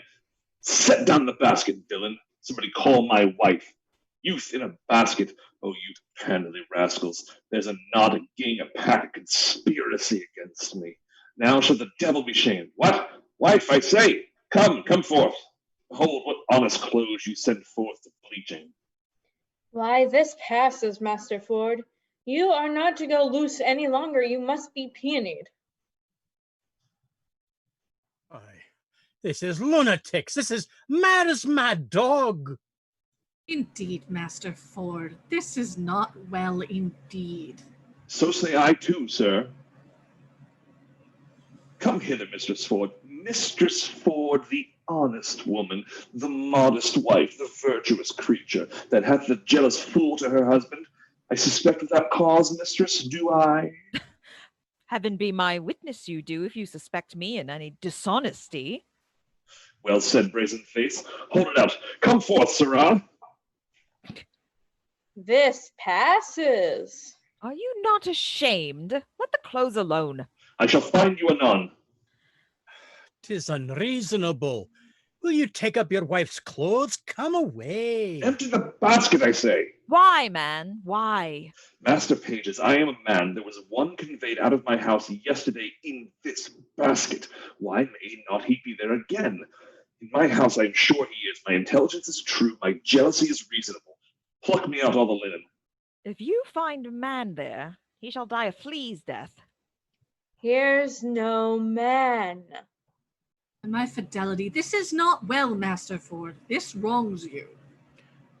Master Ford, you must pray and not follow the imaginations of your own heart. This is jealousies. It is not here I seek for. No, nor nowhere else but in your brain. Help to search my houses one time. If I find not what I seek, show no color for my extremity. Let me forever be your table sport. Let them say of me, as jealous as Ford, that searched a hollow walnut for his life's layman.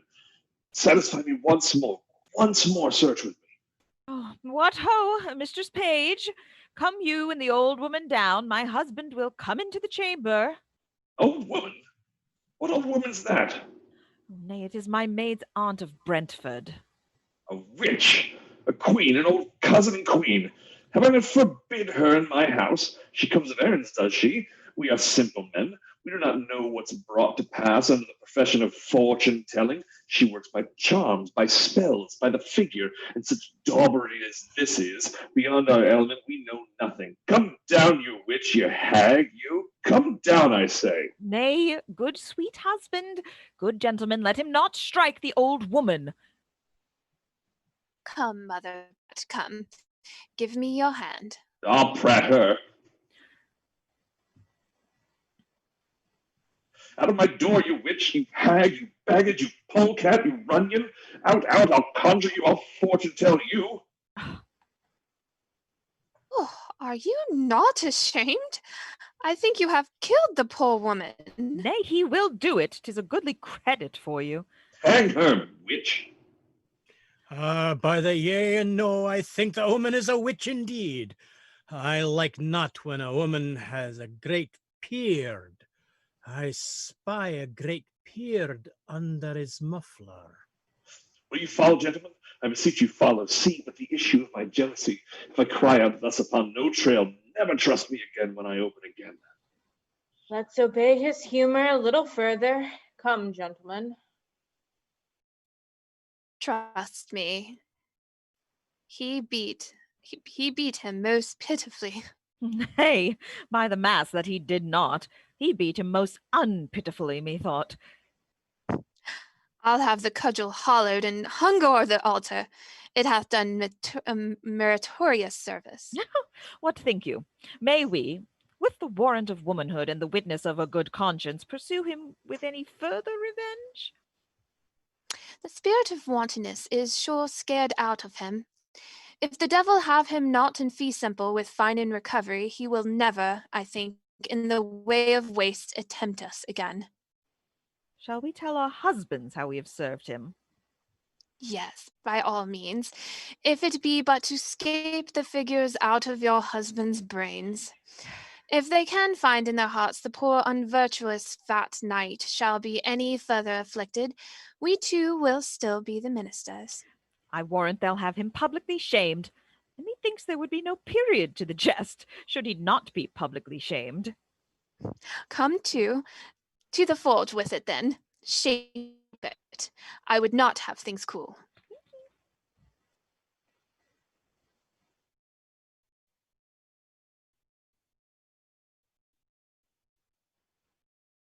Sir, the Germans desire to have 3 of your horses. The Duke himself will be tomorrow at court, and they are going to meet him. What duke should that become so secretly? I've not heard of him in the court. Let him speak with the gentlemen. They speak English? Aye, sir, I'll call him to you. They shall have my horses, but I'll make them pay. I'll sauce them, and I'll have my house. They'll have my house a week at command, and I've turned away my other guests. They must come off. I'll sauce them. Come.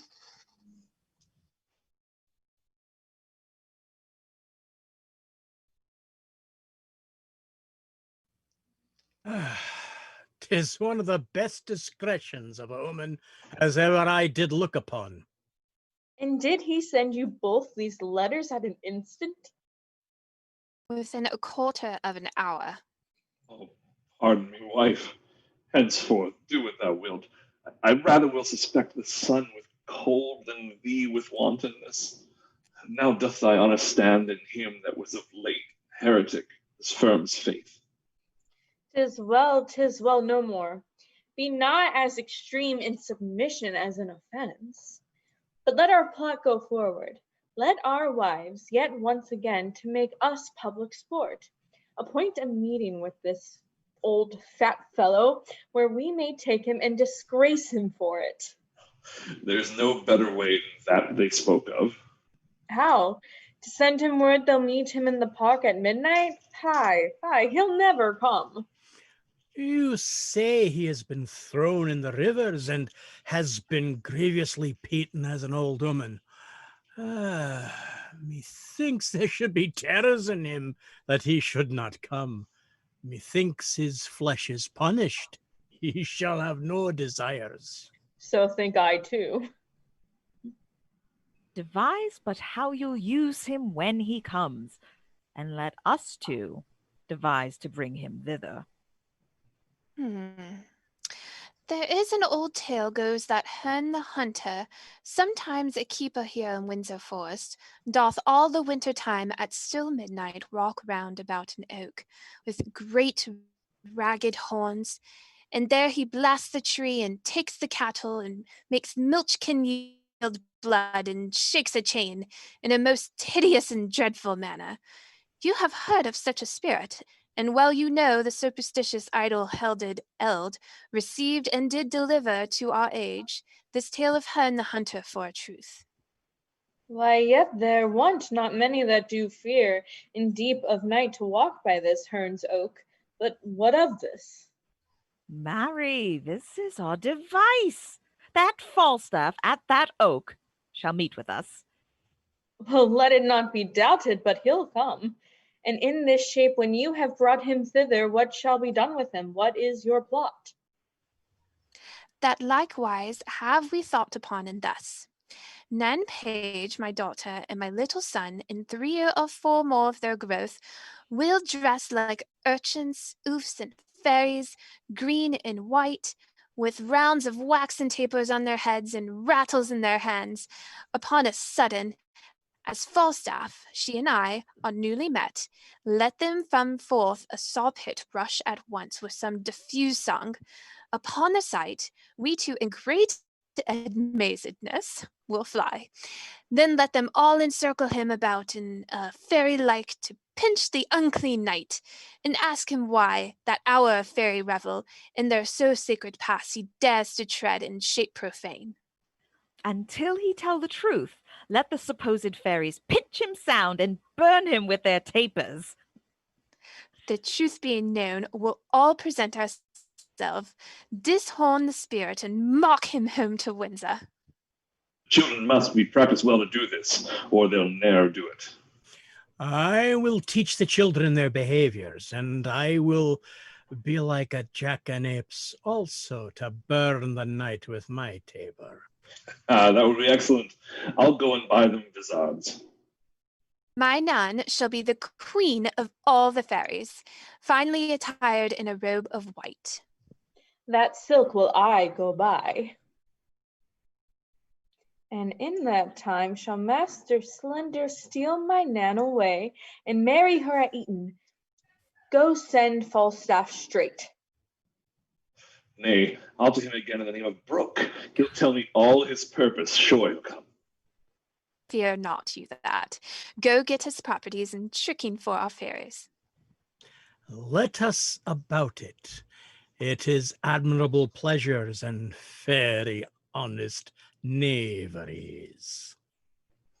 Go, Mistress Ford, send quickly to Sir John to know his mind. I'll to the doctor, he hath my good will, and none but he to marry with Nan Page. That Slender, though well landed, is an idiot, and he my husband best of all affects. The doctor is well moneyed, and his friends potent at court. He, none but he, shall have her, though 20,000 worthier come to crave her.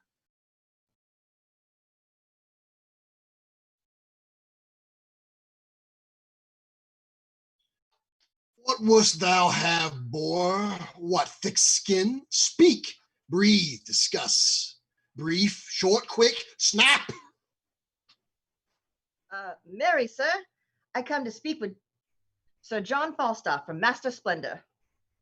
There is his chamber, his horse, his castle, his standing bed, and truckle bed, 'tis paying about with story of prodigal, fresh and new, a go not call. He speaks like a apothecary, and unto thee knock I say.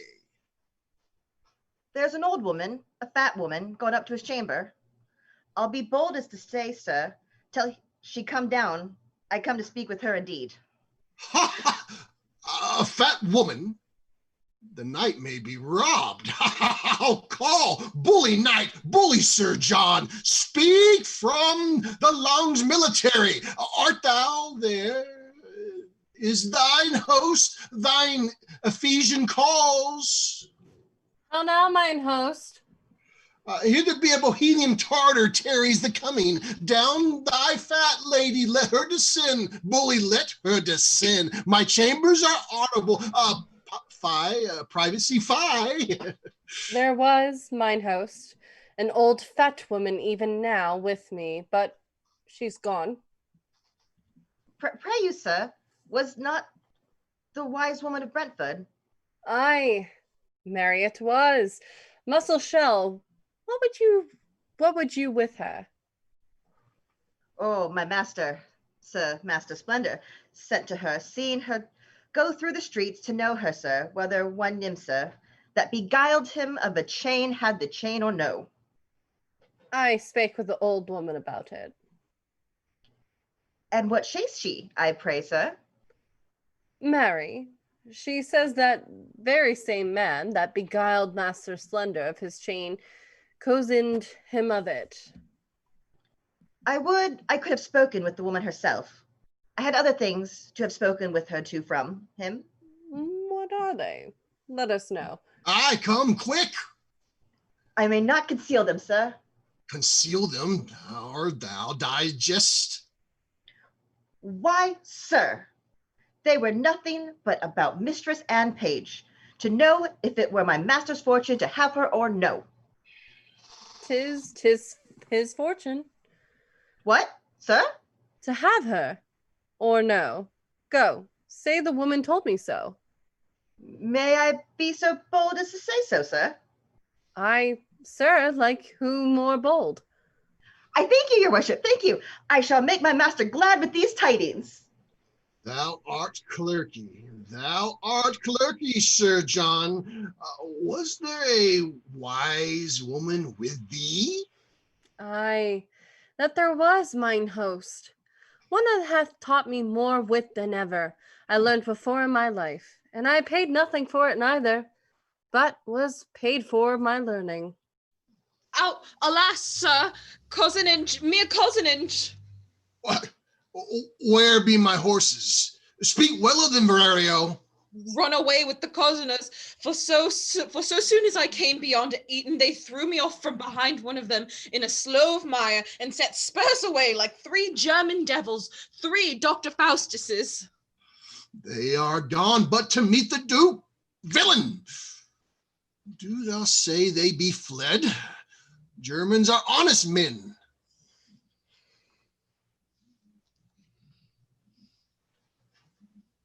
Where is mine host? What is the matter, sir? Have a care of your entertainments. There is a friend of mine come to town, tells me there is 3 cozened Germans that have cozened all the hosts of Reddens, of Maidenhead, and Colebrook, of horses and money. I tell you for goodwill, look you. You are wise and full of jibes and flouting stocks, and 'tis not convenient you should be cozened. Fare you well. Where is my host, digital? Here, Master Doctor, in perplexity and doubtful dilemma. I cannot tell what is that, but it is well matter that you make grand preparation for Duke de Gemmes. By my troth, there is no Duke that the court do not know to come. Tell you for good. Adieu.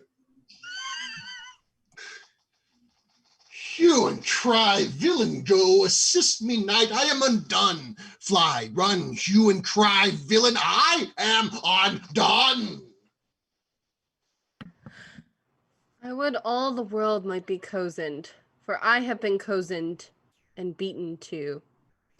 If it should come to the ear of the court how I've been transformed, and how my transformation hath been washed and congealed, they would melt me out of my fat drop by drop, and lick a fisherman's boots with me. I warrant they would whip me with their fine wits till I were as crestfallen as a dried pear. I never prospered since I forswore myself at Primero. Well, if my wind were but long enough to say my prayers, I would repent. Now, whence come you? From the two parties, forsooth. The devil take one party and his damn the other, and so they shall be both bestowed. I have suffered more for their sakes more than the villainous inconsistency of a man's disposition is able to bear. And have they not suffered? Yes, I warrant, speciously one of 'em. Mistress Ford, good heart, is beaten black and blue, that you cannot see a white spot about her. What tellest thou me of black and blue? I was beaten myself into all colours of the rainbow, and I was like to be apprehended for the witch of Brentford, but that my admirable dexterity of wit, my counterfeiting the action of an old woman, delivered me. The knave constable had set me in the common stocks for a witch. Sir, let me speak with you in your chamber. You shall hear how things go, and I warrant you to your content. Here is a letter will say somewhat. Good arts, what I do here is to bring you together. Sure one of you does not serve heaven well that you are so crossed. Come up into my chamber.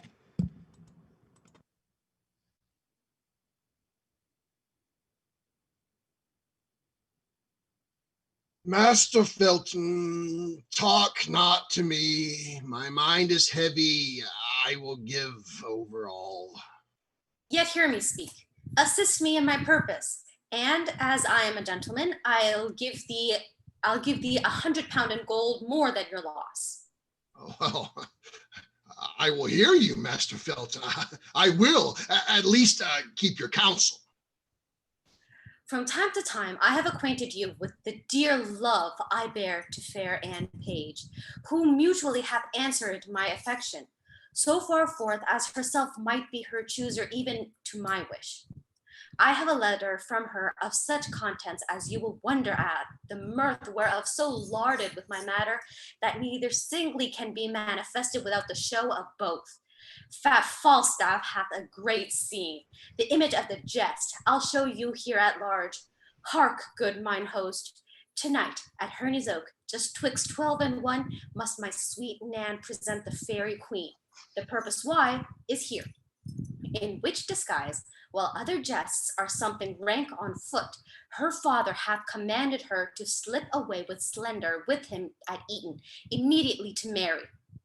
She hath consented. Now, sir, her mother, ever strong against that match, and firm for Dr. Caius, hath appointed that he shall likewise shuffle her away, while other sports are tasking of their minds, and at the deanery where a priest attends, straight marry her. To this her mother's plot she seemingly obedient likewise hath made promise to the doctor. Now thus it rests, her father means she shall be all in white, and in that habit, when Slender sees his time to take her by the hand and bid her go, she shall go with him. Her mother hath intended the better to denote her to the doctor, for they must all be masked and vizarded. That quaint in green she shall be loose and robed, with ribbons pendant flaring about her head. And when the doctor spies his vantage ripe to pinch her by the hand, and on that token the maid hath given consent to go with him. Which means she to deceive father or mother? Both, my good host, to go along with me. And here it rests that you'll procure the vicar to stay for me at church, twixt 12 and 1, and in the lawful name of marrying to give our hearts united ceremony. Well, husband, your device. I'll to the victor and bring you the maid, and you shall not lack a priest. So shall I evermore be bound to thee. Besides, I'll make a present recompense.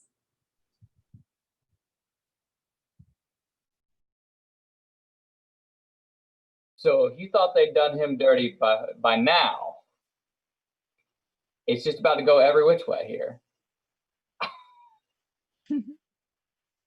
And for those of you unfamiliar with the structure of a Shakespeare comedy, folks about to get married, left, right, and center.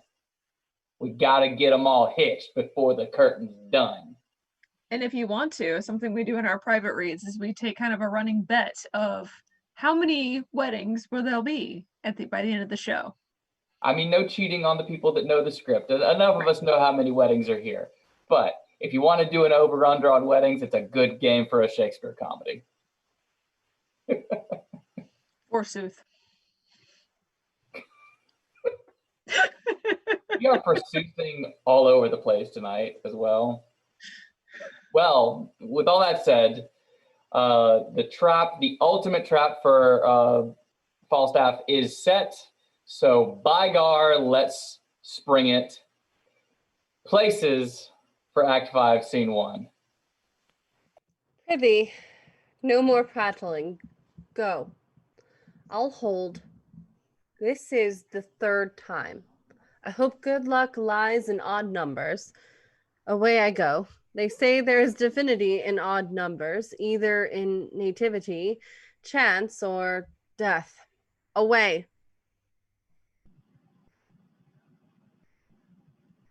I'll provide you a chain, and I'll do what I can do to get you a pair of horns. Away, I say. Time wears. Hold up your head and mince. How now, Master Brooke? Master Brooke, the matter will be known tonight or never. Be you in the park about midnight at Heron's Oak, and you shall see wonders. Went you not to her yesterday, sir, as you told me you had appointed? I went to her, Master Brooke, as you see, like a poor old man. But I came from her, Master Brooke, like a poor old woman. That same knave, Ford, her husband, hath the finest mad devil of jealousy in him. Master Brooke, that ever governed frenzy, I will tell you, he beat me grievously in the shape of a woman. For in the shape of a man, Master Brooke, I fear not Goliath with a weaver's beam, because I know also life is a shuttle. I am in haste. Go along with me. I'll tell you all, Master Brooke. Since I plucked geese, played trant, and whipped top, I know not what 'twas to be bitten till lately. Follow me. I'll tell you strange things of this knave, Ford, on whom tonight I will be revenged, and I will deliver his wife into your hand. Follow. Strange things in hand, Master Brooke. Follow.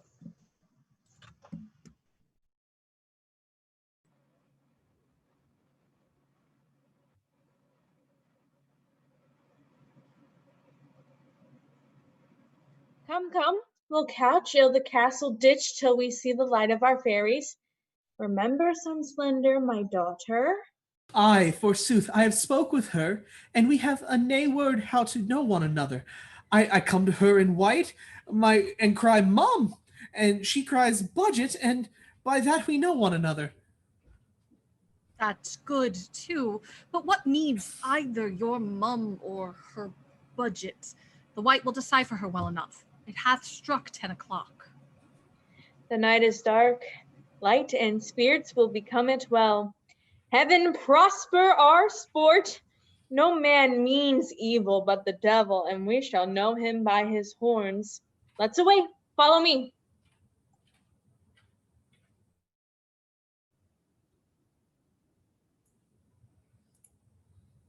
Master Doctor, my daughter is in green.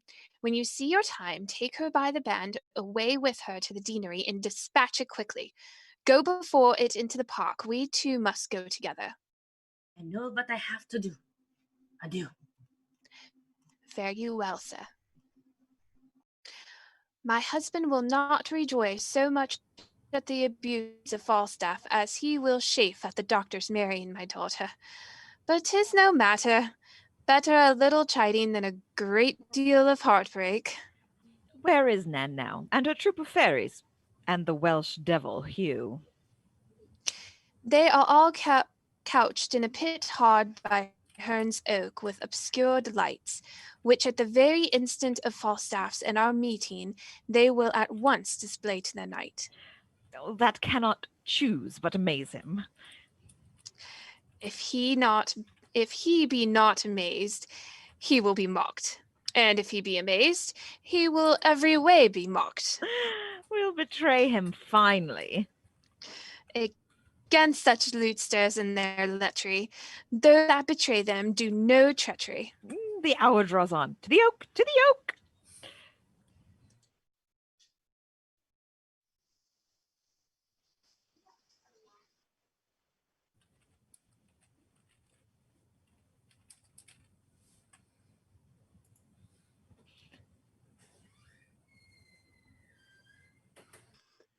Trib, trib, fairies, come and remember your parts. Be bold, I pray you. Follow me into the pit, and when I give the watchwords, do as I bid you. Come, come, trib, trib.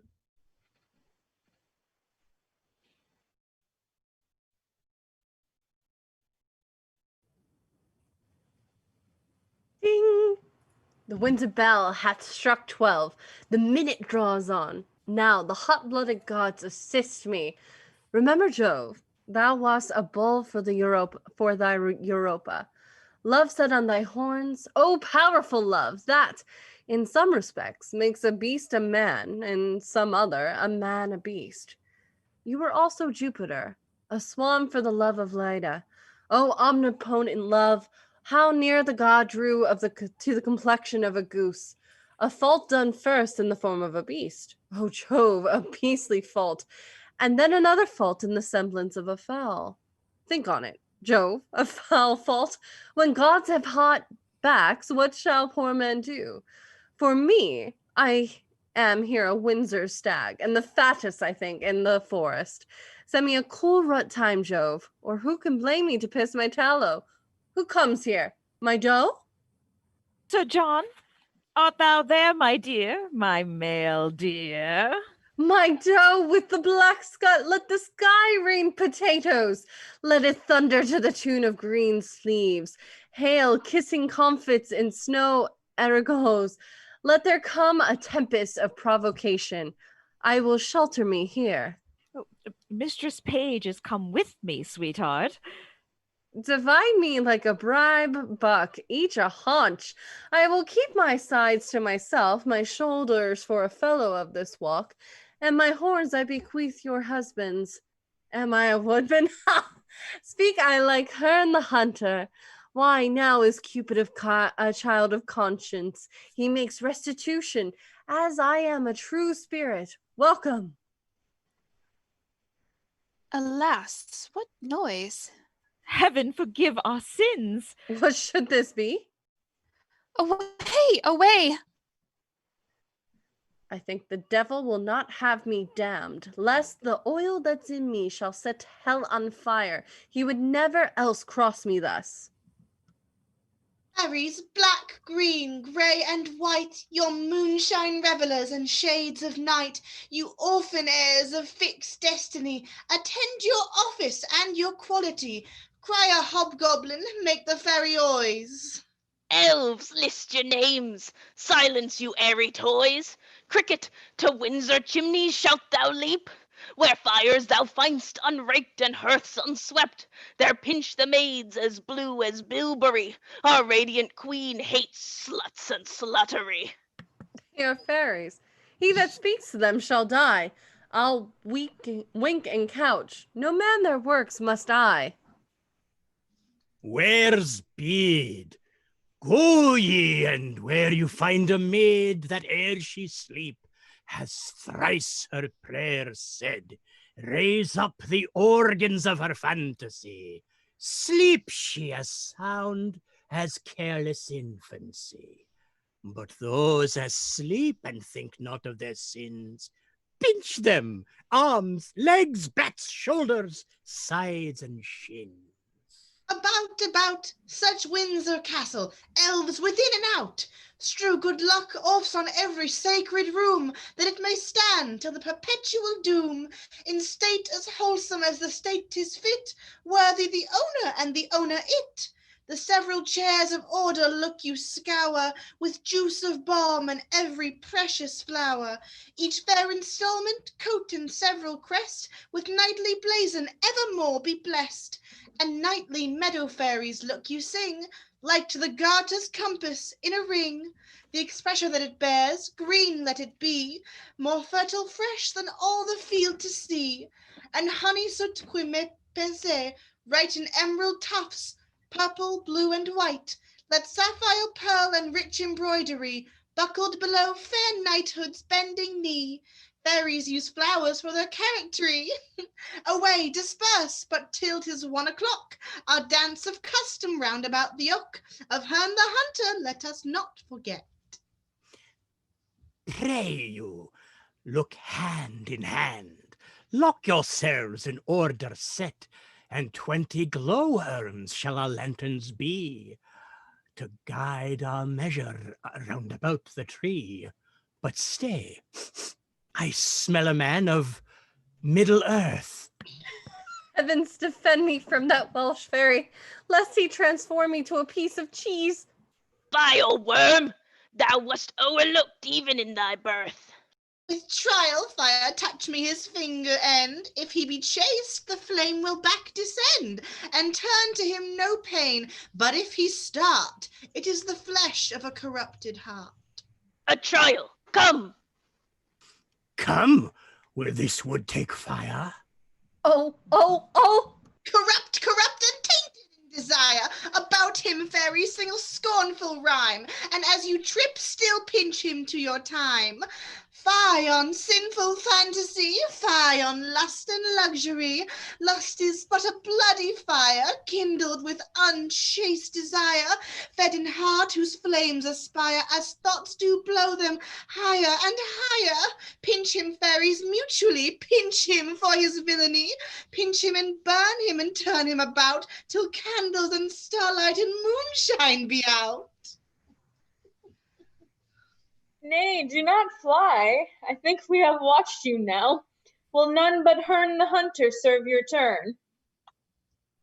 I pray you come, hold up the jest no higher. Now, good Sir John, how like you Windsor wives? See you these, husband? Do not these fair yokes become the force better than the town? Now, sir, who is a cuckold now? Master Brooke, Falstaff's a knave, a cuckoldly knave.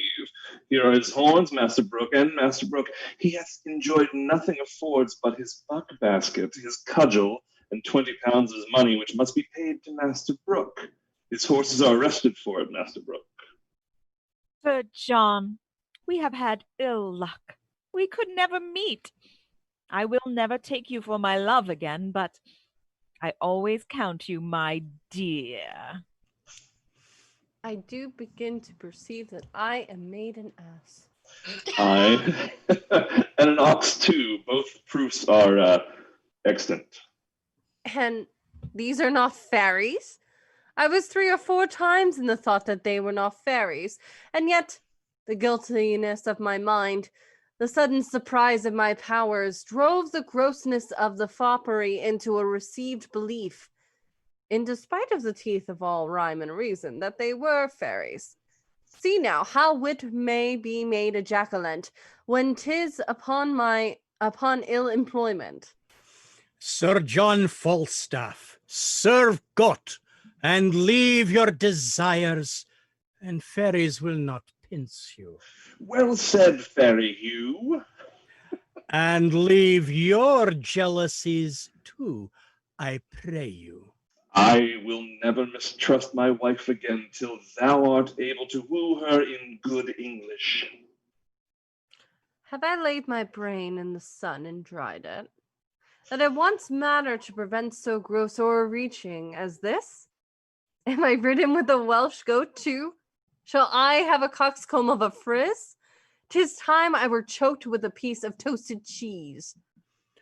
Cease is not good to give putter. Your belly is all putter. Cease and patter. Had I lived to stand at the taunt of one that makes fritters of English? This is enough to be the decay of lust and late walking through the realm. Why, Sir John, do you think, though we would have the virtue out of our hearts by the head and shoulders, and have given ourselves without scruple to hell, that ever the devil could have made you our delight? What? A hodge pudding? A bag of flax? A puffed man? Old, cold, withered, and of intolerable entrails, And one that is as slanderous as Satan? and as poor as Job. And as wicked as his wife? And given to fornications, and to taverns and sack, and wine and metalgins, and to drinkings and swearings and starings, pribbles and prabbles. Well, I am your theme. You have the start of me. I am dejected. I am not able to answer the Welsh flannel. Ignorance itself is a plummet o'er me. Use me as your will. Marry, sir, we'll bring you to Windsor, to one Master Brooke, that you have cozened of money, to whom you should have been a pander. Over and above that you have suffered, I think to repay that money will be a biting affliction. Yet be cheerful, knight. Thou shalt eat a posset tonight at my house, where I will desire thee to laugh at my wife that now laughs at thee. Tell her Master Slender hath married her daughter. Doctors doubt that. If Anne Page be my daughter, she is by this Dr. Cassius' wife. Wise men wouldn't be so sure about that. As sure as Anne Page is my daughter, she's Dr. Cassius' wife by now. Whoa! Father Page! Son, how now? How now, son? Have you dispatched? Dispatched? I'll make the best in Gloucestershire. Naunt! Would I were hanged, la else. Of what, son? I came yonder at Eton to marry Mistress Anne Page, and she's a great lubberly boy. If I had not been in the church, I would have swinged him, or he should have swinged me. If I did not think it had been Anne Page, would I might never stir, and 'tis a postmaster's boy. Upon my life, then, you took the wrong. What need you tell me that? I think so when I took a boy for a girl. If I'd been married to him for all he was in woman's apparel, I would not have had him. Why, this is your own folly. Did not I tell you how you should know my daughter by her garments? I went to her in white and cried mum, and she cried budget, as Anne and I had appointed, and yet it was not Anne, but a postmaster's boy. Good George, be not angry. I knew of your purpose, turned my daughter into green, and indeed now with the doctor at the deanery, and they're married. There's Mistress Page. By God, I am colonized. I have married a boy. In person, by God, a boy. It is not Man Page. By God, I am colonized. Why did you take her in green? By God, and 'tis a boy. By God, I'll raise all Windsor. This is strange. Who got the right Anne? My heart misgives me. Here comes Master Fenton. How now, Master Fenton?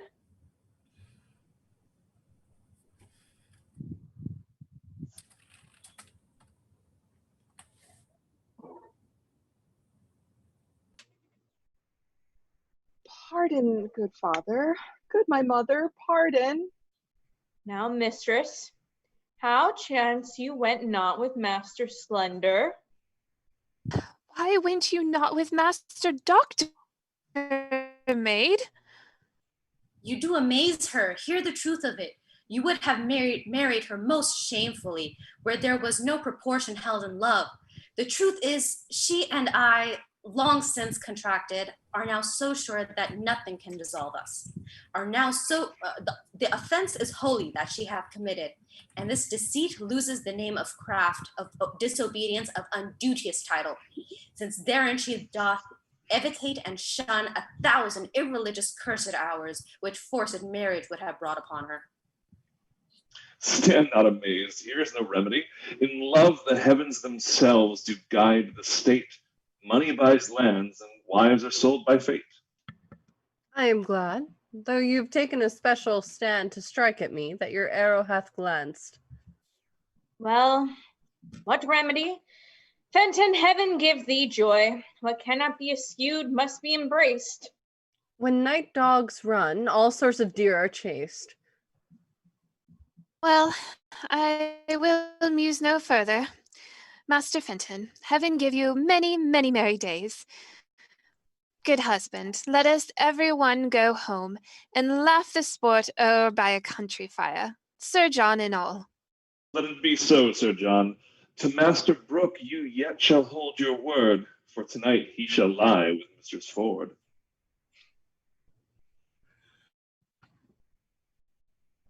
Oh, so it looks like are we going to count the accidental weddings as weddings? Because if we are, we hit 3. I don't think they got married. I think it's they're about to, and like, oh my gosh, it's a boy. How could I possibly have known? I think Slender is just like, okay, if you say so. I think Slender's married. Yeah, Slender's cool with this. It's whatever. Slender's well. They're gonna have He's just doing whatever I tell him. Very much married. Yeah. Ias was definitely married. Like, in my head, Slender didn't expect a boy, but when he got a boy, he was like, he knew the password. Yeah. He knew the password. This is what they told me to do. So this Password this then is leads to a minimum of 3. Aristophanes. There seems to be a minimum of 3 weddings per every Shakespeare comedy. So Yeah. Seems that way. Oh my gosh. But no funeral. And don't forget, when they were doing this originally, all the women's parts were played by men. So Anne Page would have been played by a boy anyway. True. So that's where it would have fooled them into thinking. Support your local post office. Marry a post boy. Yeah. We all must back the USPS right now. I accidentally by accidentally marrying them to other people. You know, anything's possible at this point in time. Look, if you Wonder if call God mom and has dad, money, right? all All of his money is the budget. post offices now. just go buy that spooky roll of stamps because it's cute. Can we talk about that fairy trick that you guys all pulled? It's like everyone decided, all right, we need some candles, we need a hood, let's get this done. And they put him in the big antlers. All of a sudden, Everyone get your LARP gear. It's time to get John Falstaff. Amazing. Oh, I do wish the 2 scenes I wish we had seen visually were this one and the buck basket. Yeah. Just to get that visual, because seeing Falstaff in the most ridiculous outfit and then being frightened by the fairies that are running around pinching him that are obviously little kids. Oh, but what about the old witch of Brentford? Oh, the Surely. Brent. Yes, Also that good, would have been also good good. too. I think him just get straight beat. Yep. Cool. Oh my All goodness. the times that Falstaff was had, we want to see that. Yes. Fine, Elizabeth, I'll make your play, but I'm going to make him miserable. Exactly. I want to see them cram him in a buck basket. Like that is all I want. Because in my head, the basket was like this big when it started. Yeah. Yep. Yeah. So it's like that scene in The Incredibles where, you know, they're trying to put Mr. Incredible into the launch capsule right there. It's just boom, boom, boom. And it's so slapsticky with the 2 servants trying to pick up the basket. Yeah, I Like, feel really bad it's for such the a slapstick carrying scene. the basket. In my head, I imagine. Sorry. Oh, in my head, I imagine that scene with the servants is like, it's like servants carry the basket out, and then there's just like a solid minute of silence as they walk out carrying this man in the basket. And it Well, takes you them get like 2 3 small minutes guys to to play like the just servants. slowly walking. Oh yeah, but then You you get 2 small get guys to play the servants, pick up big fat asshole Falstaff.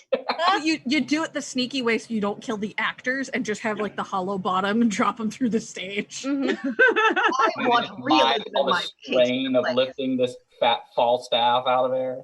I do kind of wonder if Shakespeare hated the character of Falstaff after a while. He wanted him dead. Yeah. Like yeah. I feel like he was Just like, I like want to Arthur kill off this Conan character, Doyle. but everyone. It's like if Pumbaa became the main character of The Lion King. No. And if I was a young what?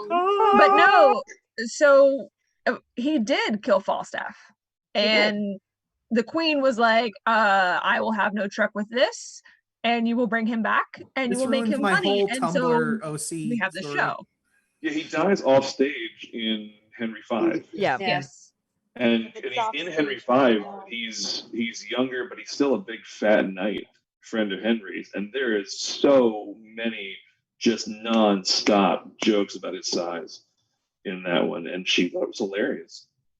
Well, you talked about this basket thing, right? Well, back in the day, in case you don't know, I'm 6'8.5", and back I'm in not the the day, biggest. we did Dave's big. He's tall. Scapino, and I played a character that had to get stuffed into a bag and beaten with an umbrella. And of course, there were no bags large enough for me to fit in. Oh no. And my teacher, they had to build this, create this bag for me to fit in. It was quite a humorous scene, and getting beaten by an umbrella every night in a bag, quite humorous for a 6'8". Oh my goodness. The things we Finn. do for a show. Yep. Yes, ma'am. Do you think it's time for us to plug our pluggable actors? Yes, I think it is now time for a little bit of self-promotion from our wonderful performers. We are so glad that you guys could all join us on our show tonight, but these wonderful people are not only on our show, they appear on other shows and do other things. So we want to give them a chance to tell you where to go follow them and find them again. So let us start this off with Gleam. I'm Gleam. You saw me tonight as Shallow, but on Monday, Wednesday, and Friday, I have my own channel where I do my own things and I play my own video games and invite you to hang out with me while I do silly voices. Monday, Wednesday, and Friday morning at 10 a.m. U.S. Central Standard Time. Every other Saturday that I'm not here hanging out with the Shakespeare kids, I'm over on Chaotic Tieflings, or not Chaotic Tieflings channel, Polished Cryptids channel, playing D&D and High Seas Hijinks, being a ridiculous gunslinging sea elf. And I invite you to come enjoy. That's 8 o'clock, 8 or 9 o'clock, my time, U.S. Central Standard. Did we miss the channel name on you, Gleam? Gleam Demon. There we go. Just making sure. Yep, no, it's Gleam. It's twitch.tv/Gleam Demon. You can also find me on Twitter and Instagram as Gleam Demon as well. Amazing. Now, good Casey. Hello, my name is. I am probably mute. No, I'm not. Yeah, my name is KCT92. Along with stuff like this, I do quite a little bit of tabletop gaming over on my channel, which is the same name, KCT92. On every other Saturday, I do an interview with a designer from our game community, and we talk about where people can find their place as we welcome them in to play more games. And then every Friday night, we play test a new game so people can see how they work. Coming up next, we have Hobomancer, which is a game about people traveling the rails and defending the magic ley lines across America. My favorite spell in it so far is beans. Yeah, so you'll be able to see me as Stinky Pete. We just finished our playthrough of High Hopes in the kitchen. I don't understand why I cannot have the chicken, a honey heist hack of cats. I am looking to soon do productions kind of like this. I'm going to be casting soon for She Kills Monsters. If anyone's interested in auditioning, find me on Twitter, KCT931, because 92 was taken. Very good. Thank you. Our dynamic duo of Rue and Rena. Well, I'm Rue, and you can find me on Twitter as @IlanaKnight13, or on every other Thursday, I DM a Powered by the Apocalypse horror system on Heroes Without Limits. So that's twitch.tv/H Without Limits. And we're doing an investigative horror game. And I'm Rena at Rena996 on Twitch and Twitter. I game for the late night crowd on Mondays, Wednesdays, and Thursdays. I do TTRPG things on my Twitter, along with graphic design and a bunch of other things because I have to have a hand in everything. So you can find me there. Fantastic. Thank you so much. Miss Julia. Sorry, I was checking Twitter for everybody else. I I do Dungeons and Dragons art, dice making, just general D&D stuff on my Twitter at Drow Delphi. I have a second, more active Twitter at Delphinian Drow, but that's adults only. That's where the sluts and sluttery is. Very good. Then let's go to Nikki.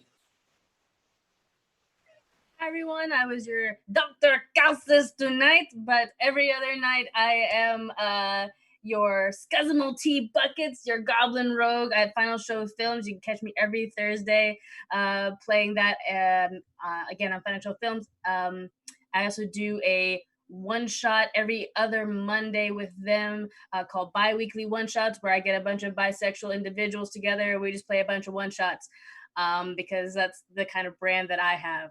And we are, me and April, and she'll probably talk about this a little bit as well. We are starting our own Twitch channel called Slady's ATL. We are doing a 12-hour donor stream, starting our first ever campaign at the end of that on October 2nd. So if you're interested in seeing about that or following us on Twitter and Twitch, we are Slady's ATL there. But you can follow me for my own shenanigans at the Wig DM on all the social medias. Awesome. Ye Old Dragon. Wow, what a night. First off, thanks very much for having me. You can find me on Twitter at Draconic Verses. That's one word. I'm also here on Twitch. My channel is /Ye Old Dragon. I'm not participating in any game streams at the moment. If anybody wants to hit me up, I'm game. I'm a graphic designer, and I also have been doing some t-shirts. You can find the links to some of my designs, which have been worn on other streams. Thank you, Dream Wisp. Thank you, Goblin Katie. And I guess that's it. Again, thank you very much for having me. All right, Miss April Raygun. Hi, everyone. I'm April. You can find me on all the socials at April Raygun. I am a cast member of Flipping the Table for their new campaign that's coming up. Hasn't started yet, as well as going to be on the Slady's campaign that Nikki and I are putting together and doing, and there's a lot. So there's going to be a lot to check out. Outside of that, I'm not really on anything right now, so just follow me on social media because I just kind of appear at places randomly. Fantastic. Our whipping boy for this evening, our Falstaff, Miss Jordan. Hello, everybody. I want to say thank you so much for having me tonight and letting me be your whipping boy for this. This was a lot of fun. I am at D&D Jordan Lee on Twitch and on Twitter. On Tuesday nights, you can find me on the Threadraider channel. We are doing a show called Geek Attack. We just started our second season, so we're launching right into that right now. We're still level 3 little babies. But come see me as a bard, having a little bit more fun. And then every other Saturday, starting next month, you'll find me on McStabber Studios in Savannah by Night. I'll be playing in the Vampire the Masquerade. So very exciting. It's been a lot of fun. And then also, if you want to stop on by Threadraiders next week, we'll be working with Jasper's Game Day to do Jasper's Con. We'll be raising money to help crisis centers around the country, as well as the American Association of Suicidology. So please feel free to pop on by. But thank you so much for having me. Thank you all for being here. And finally, for the shout outs, Mr. Brian. Hey, everybody. I just wanted to invite everybody to think about a teacher that has affected your life or that can affect the lives of others. And go check out donorschoose.org. Go look for teachers in your area or in areas that need help We teachers are in the most unique situation we have ever been in, and could use all the help that we can get. So send some love to a teacher, donorschoose.org. All right, thank you so much. Yes, please thank your local educators. Thank them for doing what they can do during this pandemic, just as we try to entertain you in the midst of it as well. Ladies and gentlemen, can't say it enough how happy we are that all of you joined us. If we don't say it 5 or 6 or 20 more times, forsooth and by gar, what a wonderful cast we had tonight. And we are so thankful to have had each and every one of you each added to this show in a great way. So thank you for what we gave you tonight was our best throw at Merry Wives of Windsor. Please, if you like what we did, tell everyone you know about the show. Ask them to just log in, give us a shot, give us a chuckle. Every second Saturday, we will be doing this right here on Chaotic Tiefling ATL. And for our next episode, we will be reading Romeo and Juliet at 7 p.m. Eastern Standard Time on September 5th. If you were watching tonight and you thought we were having a lot of fun, well, congratulations, you're correct. If you would like to join in, please follow Chaotic Tiefling Productions on Twitter for information on casting. And I do have to go off script for a minute and give a side note. When we do Romeo and Juliet, it's going to be a very different Romeo and Juliet.